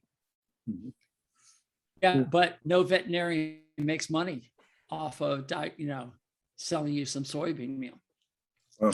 Sorry, that was a dig on my profession. But if our profession is truly out here for the benefit of the horse and helping the horse, it is our job to teach our horse owners how to care for their horse and make their horses as healthy as possible. So I don't care what you feed them, they're going to run into something and they need sutures put in. But why are we going out for colics? We can get rid of colics. We can get rid of hoof problems. We can get rid of so many things, kissing spine, dental issues. They still chew, they still need their teeth floated if you want pain-free bit response. But well, it's about time for us to digress. come to our sponsor for this episode, Dr. Tucker. And this is a returning sponsor. And I asked them specifically because of you being on here. I thought this was a fitting sponsor for this podcast. So today we are sponsored by the American Society Simplifying and Exemplifying Sarcasm. Did you know that 80% of Americans rate as subfluent in sarcasm? And as an aside, 78.34% of statistics are totally made up. Anyway, the American Society Simplifying and Exemplifying Sarcasm, also known as ASSES, they know that you are smart enough to tell the obvious from the obviously wrong. Heck, we even promise to definitely help you to recognize hyperbole and stop using the word literally when you really mean figuratively. Recognize when others are being humorous in your presence. At ASSES, we've even seen a strong correlation between people learning to read when others are being disingenuous and voting better. Join our movement today and become an ass yourself. I got to contact them, see if they can sponsor me. Making up the fake sponsors No, is literally, my favorite part. literally. Okay. Good God, Daniel. You're just causing, this is like when I listen to Jordan Peterson, I have a hard time listening to him because he stimulates so many other thoughts. I have to, rewind 30 seconds constantly when I'm listening to his podcast and stuff. And you have a similar effect on me. And I mean that in a complimentary way. So one of the questions I had about dentals, bringing us back to the beginning of the podcast, or I should say two questions. One, do you recommend dentals annually, every 6 months? Depends on the horse. How would we know the difference? What would be the discerning factor? And maybe tied to that, one of the things I hear most about when you need to have your horse's teeth done is when you start seeing fibers in the manure that are longer than a half an inch long. So does that really have any basis in fact, or what are your thoughts on that stuff? I'm tempted to say, gosh, I've answered that question a million times. Can we move on? Going back to the beginning, I'm honored that I have an opportunity to answer this question again, because they are the most commonly asked questions. Like, how often do you float a horse's teeth? And my answers are going to sound a little canned because I do answer this so often. But if you look at a horse chewing, he or she will chew approximately 25,000 chews per day. Now, Dr. Catherine Haupt, a professor emeritus at Cornell in behavior, a friend of mine who's given me permission to use her study, actually counted how many times a horse chews in a day, which is between 10,000 and 40,000 chews per day. So if you take the middle number, 25,000, I'm good with math. Actually, I've memorized this. 25,000 times 30 days is 750,000 chews. And with each chewing motion, the tongue is going out and in, out and in, out and in. And the tongue will strop the tooth. Stropping is what Granddad used to do when he took his razor and shaved himself. And then he would take, it would go back and forth on the leather strap. That's called stropping. And that's what the tongue does. And that's what creates the sharpness and wears down the teeth. 25,000 chews, 750,000 in a month.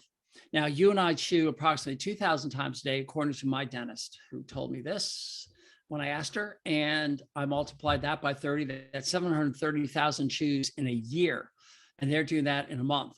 In 6 months, it's 4.5 million chews. In a year, it's 9 million chews. So somewhere between 6 and 12 months, I tell everybody, it moves from prevention to fixing. So your horse is going to need floating somewhere between those two things. And there's two ways you can do this. You can do it as a preventive, where you go and you file the edges down and make sure the horse is doing okay at 6 months. Or you can wait until there's a problem, but do you want to wait until the engine starts to make noise before you change the oil? That's the idea.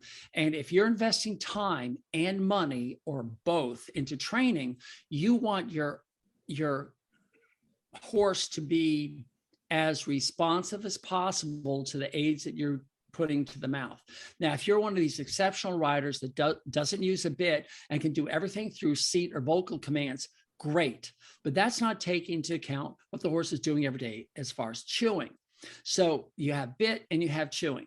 Now, you can't tell when the horse is having problems because he sits there and eats year after year after year. He keeps eating and eating and eating. But if that's the case, why is it that I take some of these horses that have never been done before and the horse has no problems, the owner's saying it's fine, and I take off all those sharp edges, the horse goes, oh, and then starts to chew more purposefully with more lateral movement and chewing, and his whole rate of chewing slows down and they seem to be at peace. These are things that you can see with your own eyes. So we're obviously taking something away.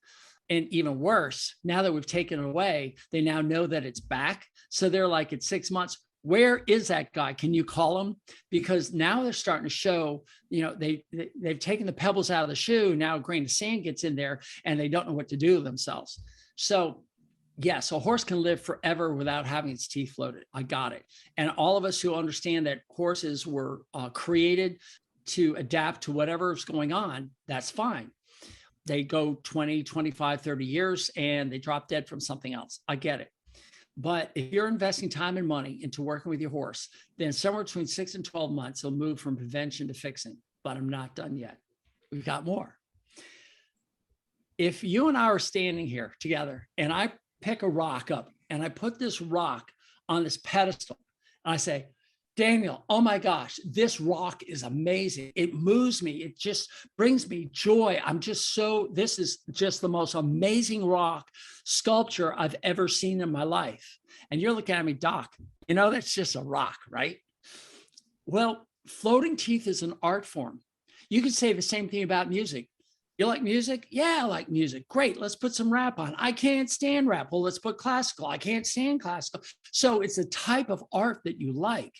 And floating teeth is an art form. It's not like an oil change, like you get your oil change, New York, Florida, California, Louisiana, it doesn't matter. It's the same because it's a mechanical thing. But with a horse, the dentist that goes in there might think they're doing just the front upper teeth is floating. Some of them will do everything but the very back, uppers and lowers, and they'll think that's floating. I got my teeth done, right? Air quotes again, done. So in my practice, every point needs to be addressed. And even I, after all these years, don't know if that's the correct way because 20 years ago, I've changed. And I keep finding better ways to do it. And the horses seem to respond a little bit more. So we're constantly looking for the best float out there. And that comes from the floater that you get, the dentist or the veterinarian that you hire. They're going to bring their art form to the table. And regardless of whether they can handle a horse with or without drugs, that's irrelevant. Because what got me out to Washington was a horse that was medicated, the mouth was, the speculum was wide open, and she used power equipment, and she thought she flowed the whole horse. But when the horse came to Florida, they knew there was still a problem. I literally worked on this horse 5 minutes and took down 3 sharp edges that this other person had missed. And the horse went out 3 days later, became grand champion of the show, and they campaigned to have me come all the way out to Washington, take care of their horses. And that's how that started. That was just 5 minutes, 3 little spots, all the difference in the world in this particular horse. That brings me to my final point. You have wimps and you have tough guys. That's called threshold of pain. And these guys down here that have 0 threshold of pain, they can have a pimple in there. Forget about it. And then you have the higher level ones, the stoic ones. You'll never know there's a problem. And I'll never forget doing this one stallion, an Andalusian stallion. Horses being ridden in dressage, no problems. Doc, you're here. I kind of like what you do. Why don't you just take a look at my horse's mouth? I went in there and oh my gosh, it was so sharp, it was beyond belief. So I took down the edges. I got a phone call the next day. It started with, oh my God. And I thought I was in trouble. I thought, the horse is dead or something. And she said, I never realized just how much his horse is hurting until you took all those sharp edges away. He's never given me a better ride in his life. He's enjoying the process. And that was 1 day later. So that's threshold of pain. So it depends on threshold of pain, depends on the art form and whether you want to keep it preventive or fix. I'm glad you mentioned threshold of pain. That's one of my pet peeves. I'm a big fan. I don't mean to insult your profession or the academic side, but I am a big believer in that not all studies are good studies. sometimes if a lot of people don't actually read any of those things, but if you look at the modalities and the things that they tested, sometimes it's pretty easy to see that there's a hole in this theory you could drive an 18-wheeler through. And one of those things that keeps getting shared with me is about how stoic horses are and how they don't show pain. And that's definitely true with some horses, but it's definitely not true with other horses. I mean, it's like some people are pretty tough and some people aren't. Horses are not necessarily stoic. Some of them are absolute weenies. I know you talk sometimes, I'll let you tell the story, but about how you can tell the difference when you get inside a horse's mouth between a tough one and a not so tough one. I think the 3% that I drug, of those 3%, some of them are, I'm extracting a tooth or doing something crazy like that. But there are some that are just so intolerant of pain that you just give a whisper of painkillers and they're like, okay, go ahead, float, I'm fine. I've had horses that you can do 98% of the mouth and you get to the first 2 bottom cheek teeth and they'll kill you without medication. You give them medication and not only are they fine, but they look you square in the eye and they say, you listen to me. You know what I'm going through. Thank you. And then I can get away from the medications and I'll say, okay, I'm going for the first lower cheek tooth. They're like, you know, I tried to kill you last time. I said, I know, but you know that I know. And the horse says, yeah, I do know that. So let's try this together. And then they'll brace, they'll guard. They're like, oh, you did great. I'm like, yeah, I guess I did. Thanks. That feels better. And all I took was this small edge off. But I've had dressage horses at 4 months. They'll call me up and say, actually 5 months, they'll say, my horse is unrideable. I'll get out here. And those horses are done 3 times a year. So every 4 months I'm out there because at 5 months, they're untrainable. You know, that's just the way the horse is. And they don't have much.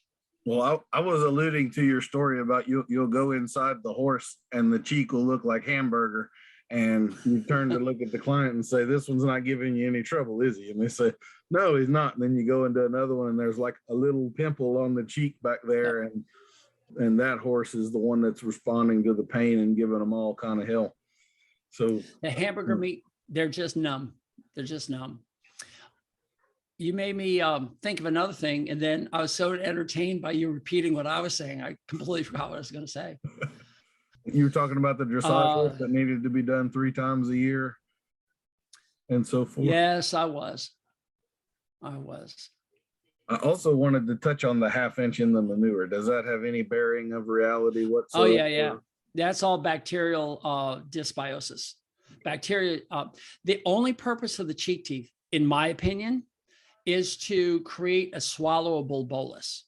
Now, I know that you and I have seen a lot of men eat in our lives. We might be included in this observation, but some of us chew our food and some of us just throw it down the gullet. one, done, next meal. And that will put less chewed food in the position of being digested by the gut bacteria and the enzymes. And what I find is that when you have this long stem in there, it's not usually the food, it's a dysbiosis. And if you change the diet so the bacteria change, that will go away. You'll also notice free fecal water, or what I call the squirts, will go away when you get rid of inflammation, and stink. My wife and I just adopted a horse that one look at, and she and I looked at each other and said, oh, we got to take this horse. We got to give this horse a home. And we, it's been here about 4 weeks. And at about 3 to 4 weeks, the stench of that manure was so bad.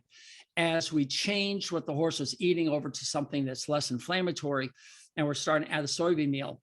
And my wife was like getting concerned. I said, no, it takes 6 weeks for the gut to heal. Full 6 weeks. So just be patient. And as we approach 6 weeks, that manure will look better. I mean, it looked fine. It was formed and everything, but the stench, oh my goodness. And sure enough, it was like 3 or 4 days and the smell's gone away and the horse is getting happier and happier. So yeah, it's all gut bacteria. If it's not digested, it's going to come out intact. That's my opinion. I may be wrong, but I don't think. Oh, because I've had surgeons blame the teeth for impactions. They'll see this impacted grass in the pelvic flexure of the horse or someplace where it's bound up. And they'll say, oh, well, the teeth weren't done. And I'm like, no, I've been doing them. These teeth are fine. It's what you're feeding the horse. And so who's going to put the money up for this research? You know, you talk about research being bogus, and I've got to agree. Most of the research out there is bogus, especially when it comes to nutrition. It's very good. Some of it's not so good. That's all. You still have to use your brain. And sorry. I like to quote John Ioannidis.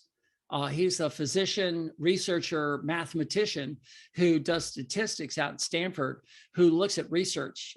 He got claim to fame as he looked at research on COVID and what we were doing for COVID and looked at the statistics of the results of what we're doing for COVID.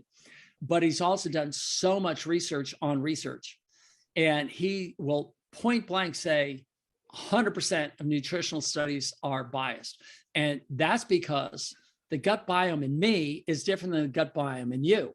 Your gut biome is going to say, I can have a Snickers bar every once in a while and be fine. My gut biome, I have a Snickers bar and everything's off.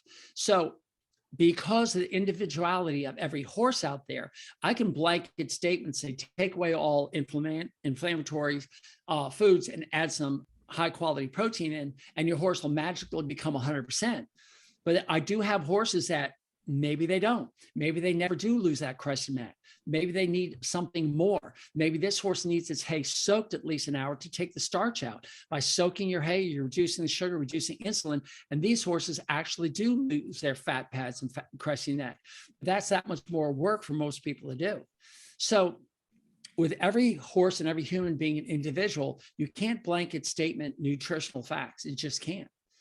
So a lot of research has this individual bias. And I did a whole podcast called the Parachute Study that went over that proved that you can jump out of an airplane without a parachute and you won't have any bodily injury. So why have a parachute in these fighter jets will save millions of dollars. And that was published in the British Medical Journal as sarcasm. But it was a point to say, look, you guys, you know, retractions were such at a high level. Wall Street Journal said, the Lancet has had its highest number of retractions in all time. They're retracting things all the time. Say, oh, sorry, we're wrong about this. This is so commonplace, these retractions. You and I have to make a pact. When we earn the $1 billion super lotto, right? We're going to take a portion of it left over after paying all our bills. And we're going to invest in research that's unbiased in horses, because the drug companies aren't going to do it. The feed companies aren't going to do it. So who's going to step forward and say, this is how a horse should be fed? Interestingly, I'm looking around me because I can't see it because I have a problem remembering this book. I bought a book that was hit its second publishing in 1991 called Horse Nutrition and Feeding. And it was the Bible in 1991. I decided to buy it and read it because I have all these equine nutritionists who say, he's just a veterinarian. He doesn't know nutrition. And I'm like, well, you know, you don't have to be licensed to be a nutritionist for humans or for horses, just saying. So you can call yourself whatever you want. But instead of being vindictive or angry at these people, I just say, okay, well, I'll read what you read. And it's fascinating because in 1991, it lists vitamins and they don't have all the vitamins. And some of the vitamins, choline, for instance, was considered a vitamin. I think it's fascinating. And then choline, it says, was a vitamin then. He said he heard from one veterinarian and substantiated by several other veterinarians that if you give choline to horses with heaves, the heaves go away. And I'm like, I've been a vet since 1980 and I've never, ever heard that. Where's that? Why don't we do a study of adding choline to horses with heaves? Let's see what happens. Oh no, let's use albuterol or clenbuterol or whatever it's called, venopulmin. And I was on the FDA trial that did the venopulmin studies. And I got to tell you, I mean, I was shocked. I was shocked at the results that they got. And I was like, when they approved, the FDA approved the use of venopulmin, I said, are you nuts? I mean, why? But, you know, maybe I signed something that says I can't really talk about it, so I don't want to say it. But it proved to me that a lot of research just it's there to get whatever they've got out there to make money. And that was back in the 90s. And so many horses that put on venoplomin, it doesn't work. So anyway. One of my favorite sayings, you kind of talked about the nutritionist, and that's in the fallacy arguments, that's called authority, where you don't have a degree in this or whatever. One of my favorite sayings there is that half of all doctors graduated in the lower 50% of their class. So, just because you do something for a living does not necessarily mean you're at the cream of the crop in that statement. And that applies to plumbers, horse trainers, chiropractors, whatever. There's always a lower third that should probably be out of business, and there's a middle group that are kind of good enough, and then there's a top group that are crackerjack and can fix anything, So, well, a couple other topics. I know we're running a pretty good little time here, but I definitely wanted to touch on. One of them was one I had suggested to you for your podcast, and that is diatomaceous earth and using that as a dewormer in horses. And go. I'll tell you a story of a time when I was practicing all things veterinary, and I went to this farm and I was doing routine spring work for them, and I said, "Your horses," I didn't say this, but they look like crap, and they looked so parasite ridden. They were disgusting. And I said to him, "So what are you doing for parasite control?" And she says, "Oh, well, I feed them diatomaceous earth." And I'm like, "Okay, so what's the point of that?" She says, "Well, apparently will physically abrade the lining of the parasite and cause their death and destruction. It'll rip them out." I said, "All right." I said, "Why don't we do a fecal exam, just a fecal exam?" And she says, "No, don't want to. My horses are fine." Now my eyes are saying, "Your horses look like crap." And of course she had like 20 ponies on like 4 acres. It's just so dense. So I said, "I'll tell you what, you pick whatever fecal ball you want. I'll take it in, and for no cost at all, I'll run the fecal on it." And she reluctantly agreed, and I took it. I ran it at Cornell Diagnostic Lab. So, I didn't have any say on it. And it came back with 2,000 eggs per gram of feces. Now, if you're like most red-blooded Americans, you don't know what a gram is. and we're not here to discuss metric versus imperial, but 454 grams. Just, hold your 4 fingers up, then throw your thumb out, and just 454 grams per pound. So I'm going to take the liberty of rounding that up to 500 grams per pound because that's just easier for math. So you have 2,000 eggs per gram. How many eggs per pound? And it comes out to be 1 million eggs per pound of poop. And how many pounds of poop does your horse produce? And in 1 pound of that shovelful, and that shovelful's got like 5 or 6 or 7 pounds in it, you've got, 4 to 6, 7 million eggs from the parasites. And I called her up and I said, "Your horse has a horrific load of 2,000 eggs per gram of feces." And she says, "I really don't want to hear about it. Diatomaceous earth works, and that's the end of that." And never saw her again. So I actually offended her. But since that time, I've been telling people that the best prevention is what your mama used on you. And everyone looks at you and says, "Well, what do you mean? My mom never dewormed me." I said, "No, she made you wash your hands so you didn't have dirt coming into your mouth.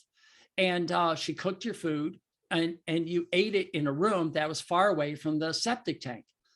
And so you never had that recycling of parasites inside of you. And that's why most people in countries that do practice sanitation don't have parasites. But I can take you to Walgreens right now, and I can find you anthelmintics on the shelf, pinworm medication, which is strongyl, the liquid strongyl that's there for you to take right now. Everyone's talking about ivermectin for use for COVID, but ivermectin's been approved for use in humans, we now know, for decades. It's a huge antiparasitic and used for dengue fever in South America, which is a viral infection. So, ivermectin's been around forever. So here we've got this camp that says you need to fecal tests, and you need to use strategic deworming all the time and get the egg count down. And then we have a veterinarian out of Kentucky who says, no, you really want to have some parasites in there because that helps the immune system. A great example of that is ascarids, which are those long white worms that youngsters have. And some youngsters that have an overinfection of ascarids die from impactions because it looks like there's a wad of spaghetti in their guts and nothing can get through.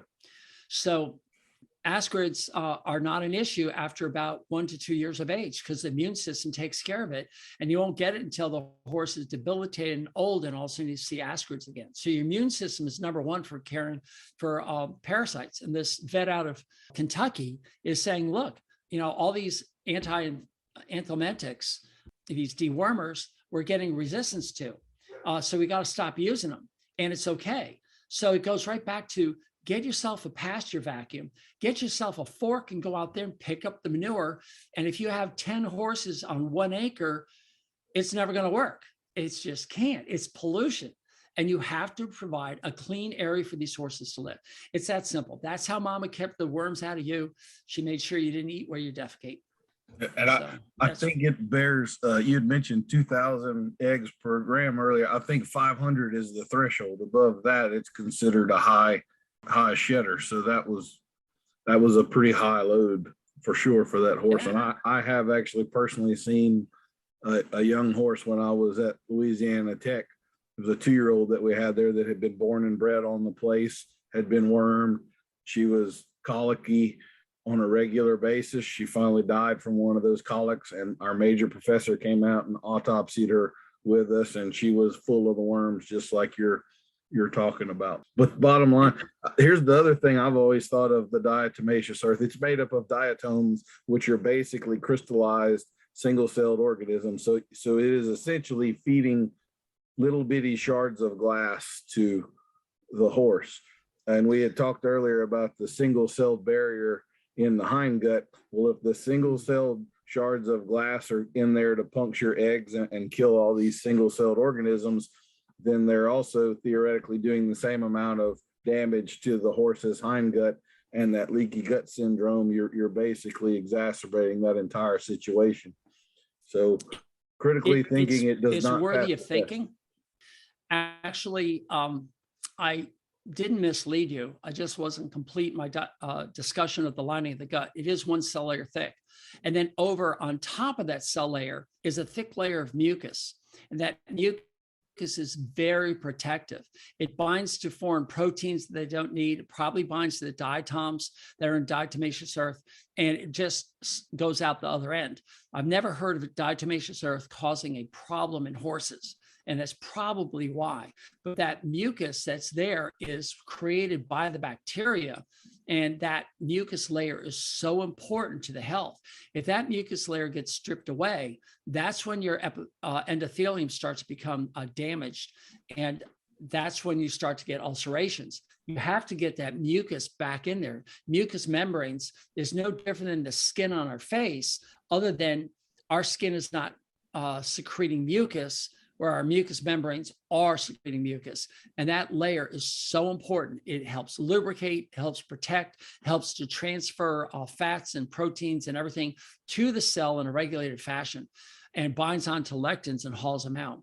So if you don't have the right bacteria in there, you're not going to have the mucus covering, and that is what causes damage. So diatomaceous earth, I just think, is bogus. I think it's a cheap dewormer that people buy, thinking that it's like you asked me about vaccines earlier. That's our next topic. So that was but it's one tool in the belt that you have, and you have to look at all the other tools, such as produce mucus, decrease the ingestion of parasite eggs, clean your pastures, clean your stalls, don't let them live in manure. And once you get away from this high intake, then you're actually mimicking the way a horse was. He would eat here, then defecate there, then eat there, then defecate way over there, then eat there. And he'd be downtown Baton Rouge next to your place, next month. He wouldn't be eating where he defecated. And that's the whole idea behind septic systems in our houses. We don't get to eat where we defecate. And mama asked you to wash your hands. That was parasite control. And forks are parasite control, not Miss Manners. One of the things you bring up there, if you do have enough pasture, you will find that horses actually tend to defecate in a single area, and the grass will get tall in that area. And then they tend to eat in other areas. So there's kind of a natural division there, but you have to have enough acreage to make that possible. Like you say, when you have 10 head on 4 acres, that's not going to happen. So. You brought up a great study done in the 80s. I wish I could find it. I haven't been able to find it. It was told to me by my professor at Cornell, Dr. Skip Hintz. He said that this is one of the few studies, and this is back in the 80s. He said one of the few studies that makes sense. They took 3 groups of ponies. This is so cool. 3 groups of ponies, and they're all parasite free, absolutely 0 egg count, all of them. And in all these ponies, they dosed them with a specific amount of parasite larvae. And then they would test them all, and their egg count went all up. So they're all equal. The first group of the 3 went out into pasture where they did absolutely no care. The second one, they turned out in the same type of pasture. All pastures were the same. The first group, they didn't do anything. That was the control group. The second one, they dewormed every 6 weeks. And the third one, they took a vacuum and vacuumed up all the manure piles. And it was so cool because what made the study so good was at the end of the study, they brought all the horses in, cleaned them all out, got them all to 0 egg count, and then repeated the study 3 times. So each pony got to experience all 3 groups. All right. Group number 1, where nothing was done, egg count went up, and then over time, came down a little bit, but stayed relatively high. Group 2, it went up and then came across, and then they were dewormed, it came down to 0. They reinfected themselves, came up and came down 6 weeks. So every 6 weeks, you saw this spike. Hence, on all the dewormers, he saw deworm every 6 to 8 weeks because he knew at 6 to 8 weeks, there'd be enough reinfections that now you gave the dewormer and you, as a consumer, would see an improvement. Therefore, you would keep deworming them.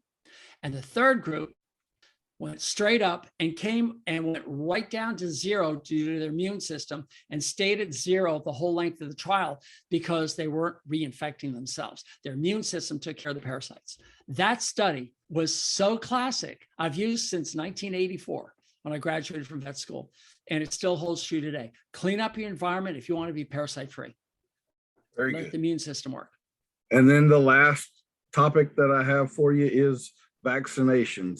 It has always perplexed me why I, as a human, can get vaccinated as a child and I don't have to go get an annual booster for mumps or measles or whatever, or a tetanus shot is supposed to last 15 years.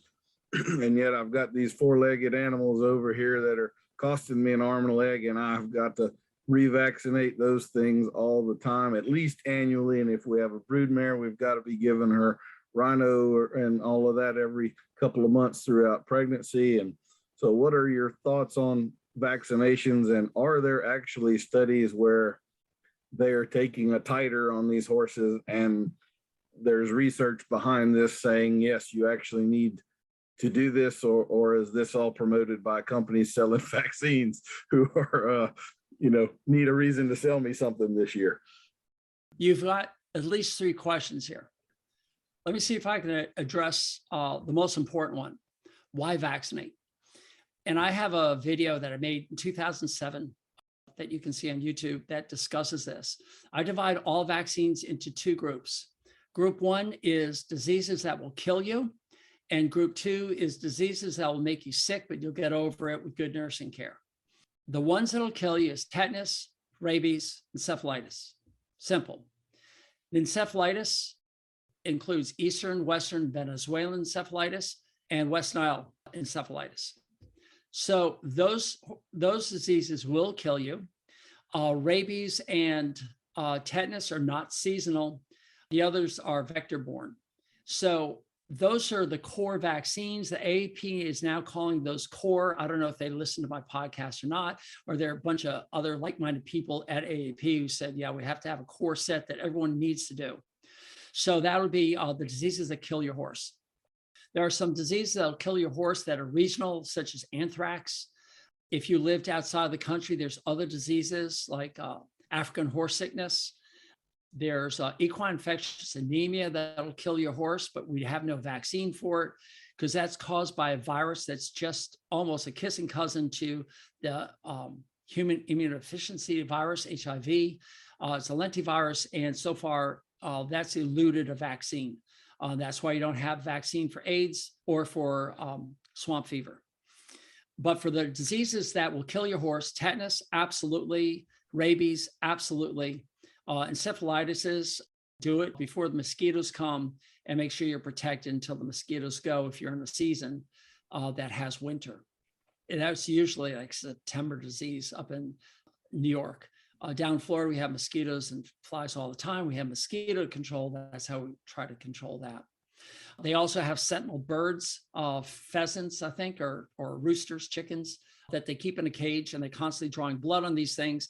They're looking for antibodies that have been made to syphilitides, eastern encephalomyelitis, and as soon as it's seen there, then the warning goes out, and everybody makes sure that you're vaccinated for eastern encephalomyelitis, which is EEE, equine.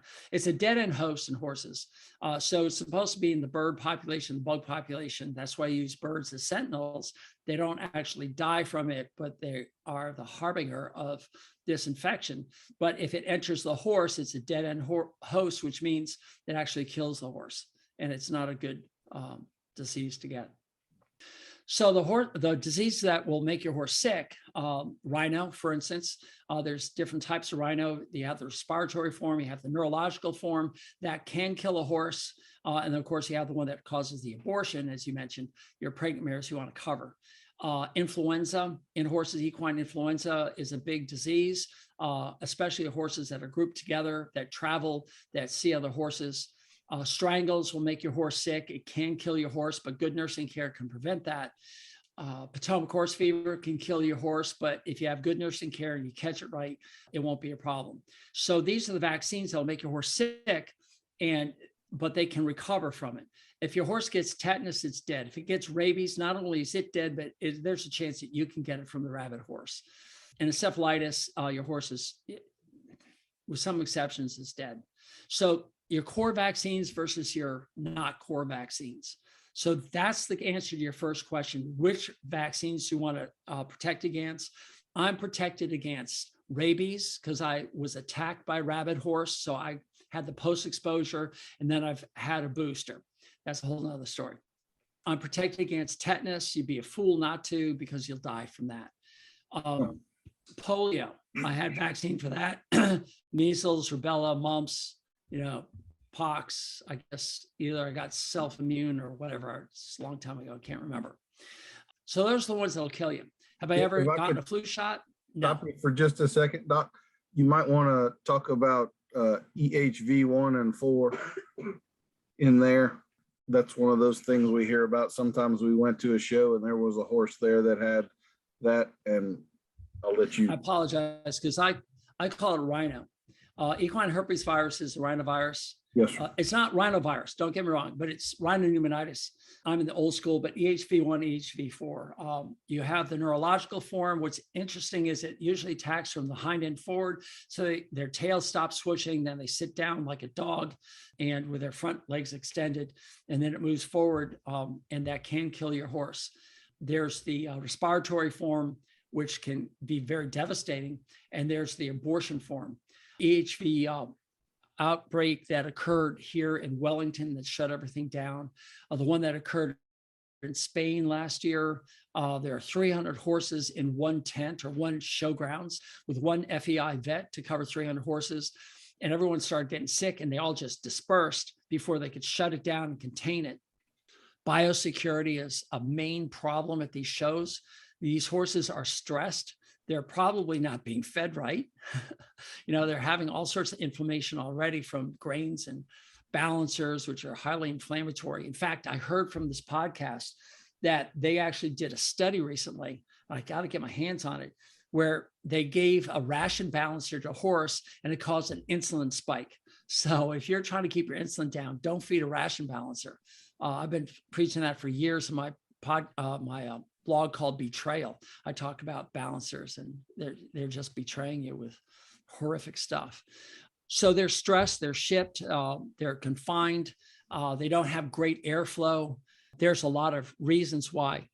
You can prevent, just like in coronavirus. I mean, if you've got cardiovascular disease, your insulin is high, you've got diabetes, pre-diabetes, you're a smoker, although that doesn't seem to be such a cofactor, and you've got extra weight, especially abdominal belly fat rather than the subcutaneous body fat, and then you get corona on top of it, it's just like a horse.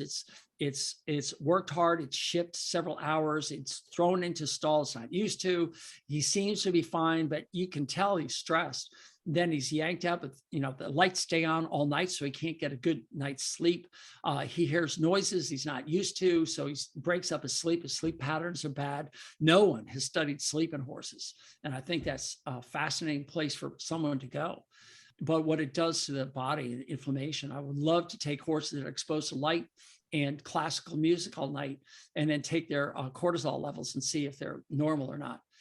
No offense to classical music listeners out there. I just picked that because a lot of barns do that, or they do country, they do 24-hour news. I even heard that, but it's a noise. It's not that quiet, dark area that they've proven in humans you need. So that's EHV1, EHV4. And if you're going to the horse shows, are there separate vaccinations for so a rhino shot's not like typically we see those as separate vaccinations, correct? I've got to tell you, I've been out of the game for a while, okay. So I'm not absolutely clear. When I was in practice, I used Pneumavort K, and that was specific for the abortion form. And then they had the EHV1 form for the respiratory form. That's usually mixed with influenza. By the way, side note, little sidebar.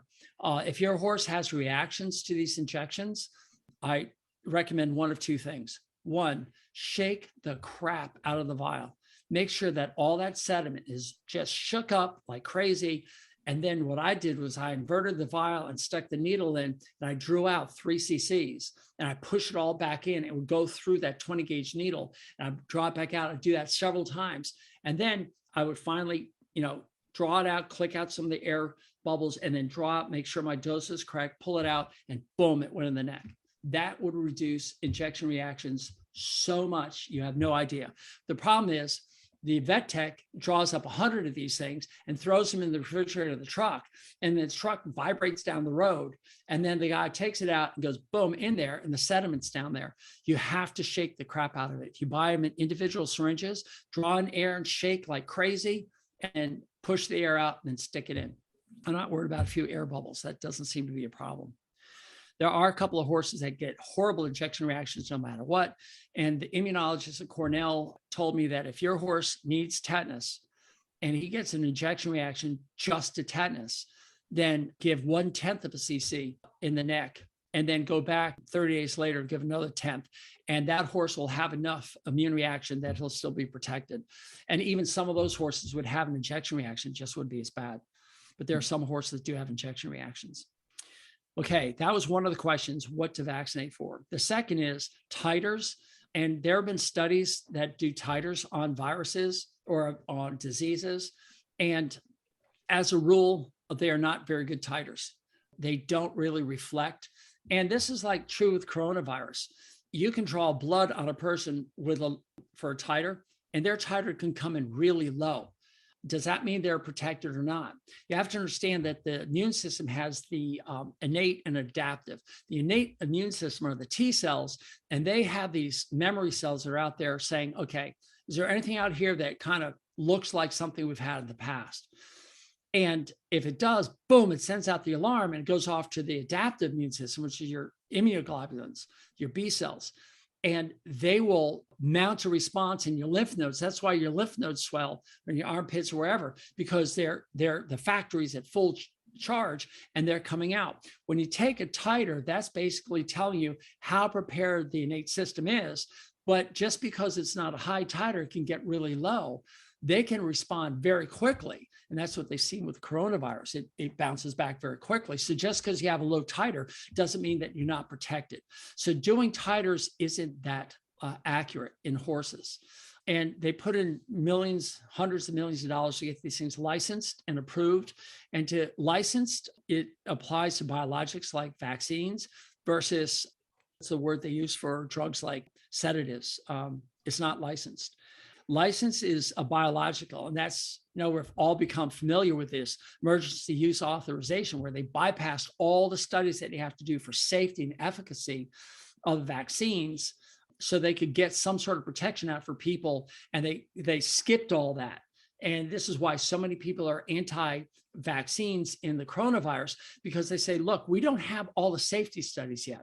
But in the horses, they've done all the safety studies, and they know that this shouldn't be used in a pregnant horse. Well, they don't know it. They just didn't use pregnant horses in the study. But they've done all the safety studies. They know the efficacy of it, and they put it out. Don't get me going study what efficacy is, because efficacy, it can be a double-edged sword, and it depends on how you interpret what efficacy is. How efficacious are these vaccines? That brings us up to your third point. Who do you want to vaccinate for? Well, if you've got a broodmare and she's pregnant and she sits in your backyard and sees no other horses, the chance of her getting exposed to rhino, equine herpes virus, is near zero. So why are you vaccinating? Okay. But if you're in a field of 20 broodmares that are coming and going, visiting your stallion, and they're circulating around, vaccinate them, because your exposure is great. And it doesn't matter whether those horses are vaccinated or not. Vaccine doesn't really tell you if they're going to shed or not. Vaccines are there to protect you against getting a disease, and it's not always efficacious. And that gets me back into what's efficacy. As we're seeing in coronavirus, people are vaccinated for coronavirus, and yet they're still getting this virus.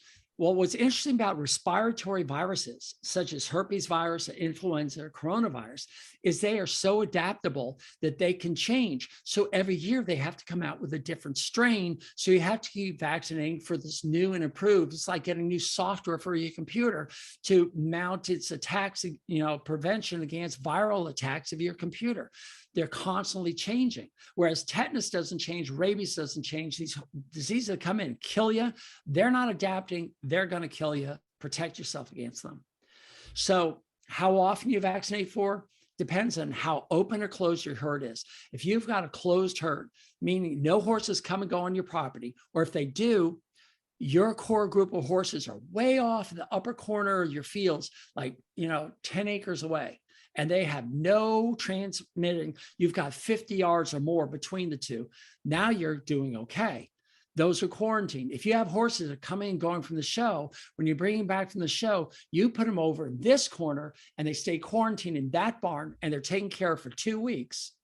By the way, in coronavirus, they found out that the transmission period is 4 days. After 4 days, you're not transmitting it anymore. So this 2-week quarantine is kind of crazy. 10 days, like Aaron Rodgers is going through, there's no proof. In fact, the proof is now showing this is done by virologists, real virologists, who said, look, after 4 days.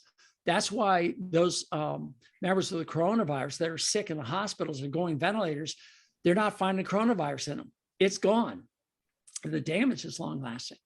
But we don't know what those are, influenza and equine herpes virus. We just don't know, because nobody's got the money to do it. I mean, again, Daniel, you and I, we make $1 billion.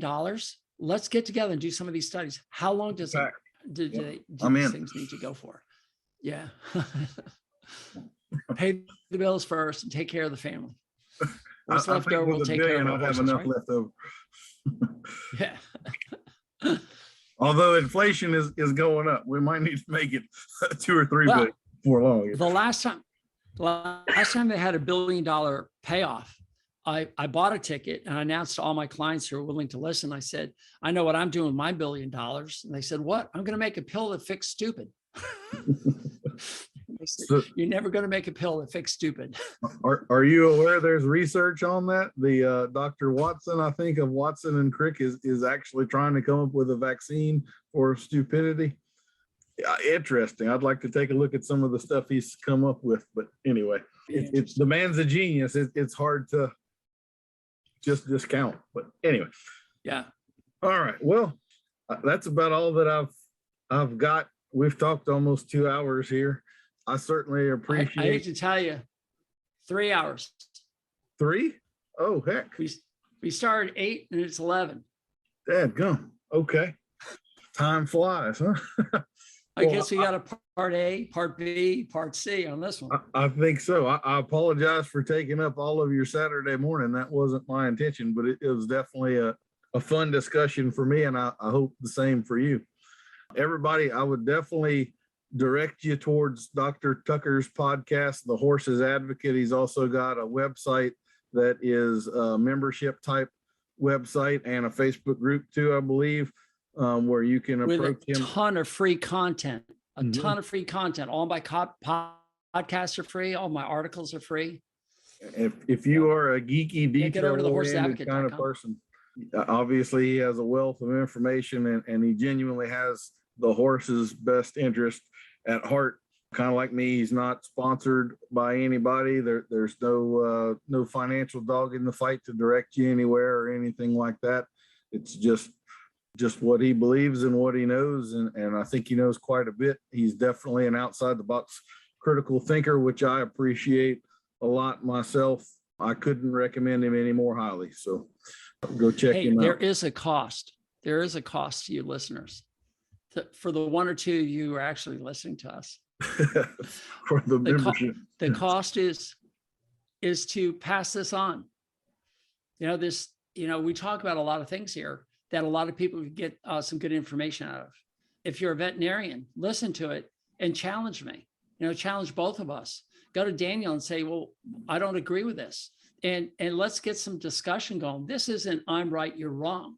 I don't think Daniel and I want that. We want to open up discussions that are new in thought and allow us to think outside the box, as you say, to really get to the bottom of things. We know that what we're doing isn't working. It's getting worse. So let's figure out what's not working, change it, and make it work for our horses, because they're our captives. They really are. And we need to advocate for them. So I appreciate you asking me on. Absolutely. Well, I think it's been very enlightening. I do think if it's been 3 hours, we may do this as a part 1 and part 2. I guess I'll have to record a second sponsor for part 2, but we can handle that. I'll put my creative juices to work. Maybe we'll have a vaccine company sponsor the second part or something. But yeah. Anyway, again, very enlightening. I guess I probably owe you and your wife brunch or something like that for taking up all of a Saturday morning. But next time you're through Louisiana, you come through Disney World. We're only 2 hours south. 2 hours south. I do go through Florida sometimes, but it's usually North Florida. I haven't headed that far south. I almost had a clinic in Miami last year, but the coronavirus ended that one for me, and I haven't been back in contact with those people. But anyway, anytime I'm near you, I'll make it a point to visit. So sounds great. Me too. Well, all right, thanks, Daniel. Yes, sir. We'll sign off now. It's been Adult Onset Horsemanship with Dr. Geoff Tucker of the Horse's Advocate and Horsemanship Dentistry. Yeah, we should say that. If you're interested in becoming an equine dentist, he also has a school for that. And it's true, when you see someone do this without sedation, without speculums, without all that stuff, and still get the results, it is definitely enlightening and eye-opening. So thank you, Dr. Tucker. Take care. Thank you, Daniel.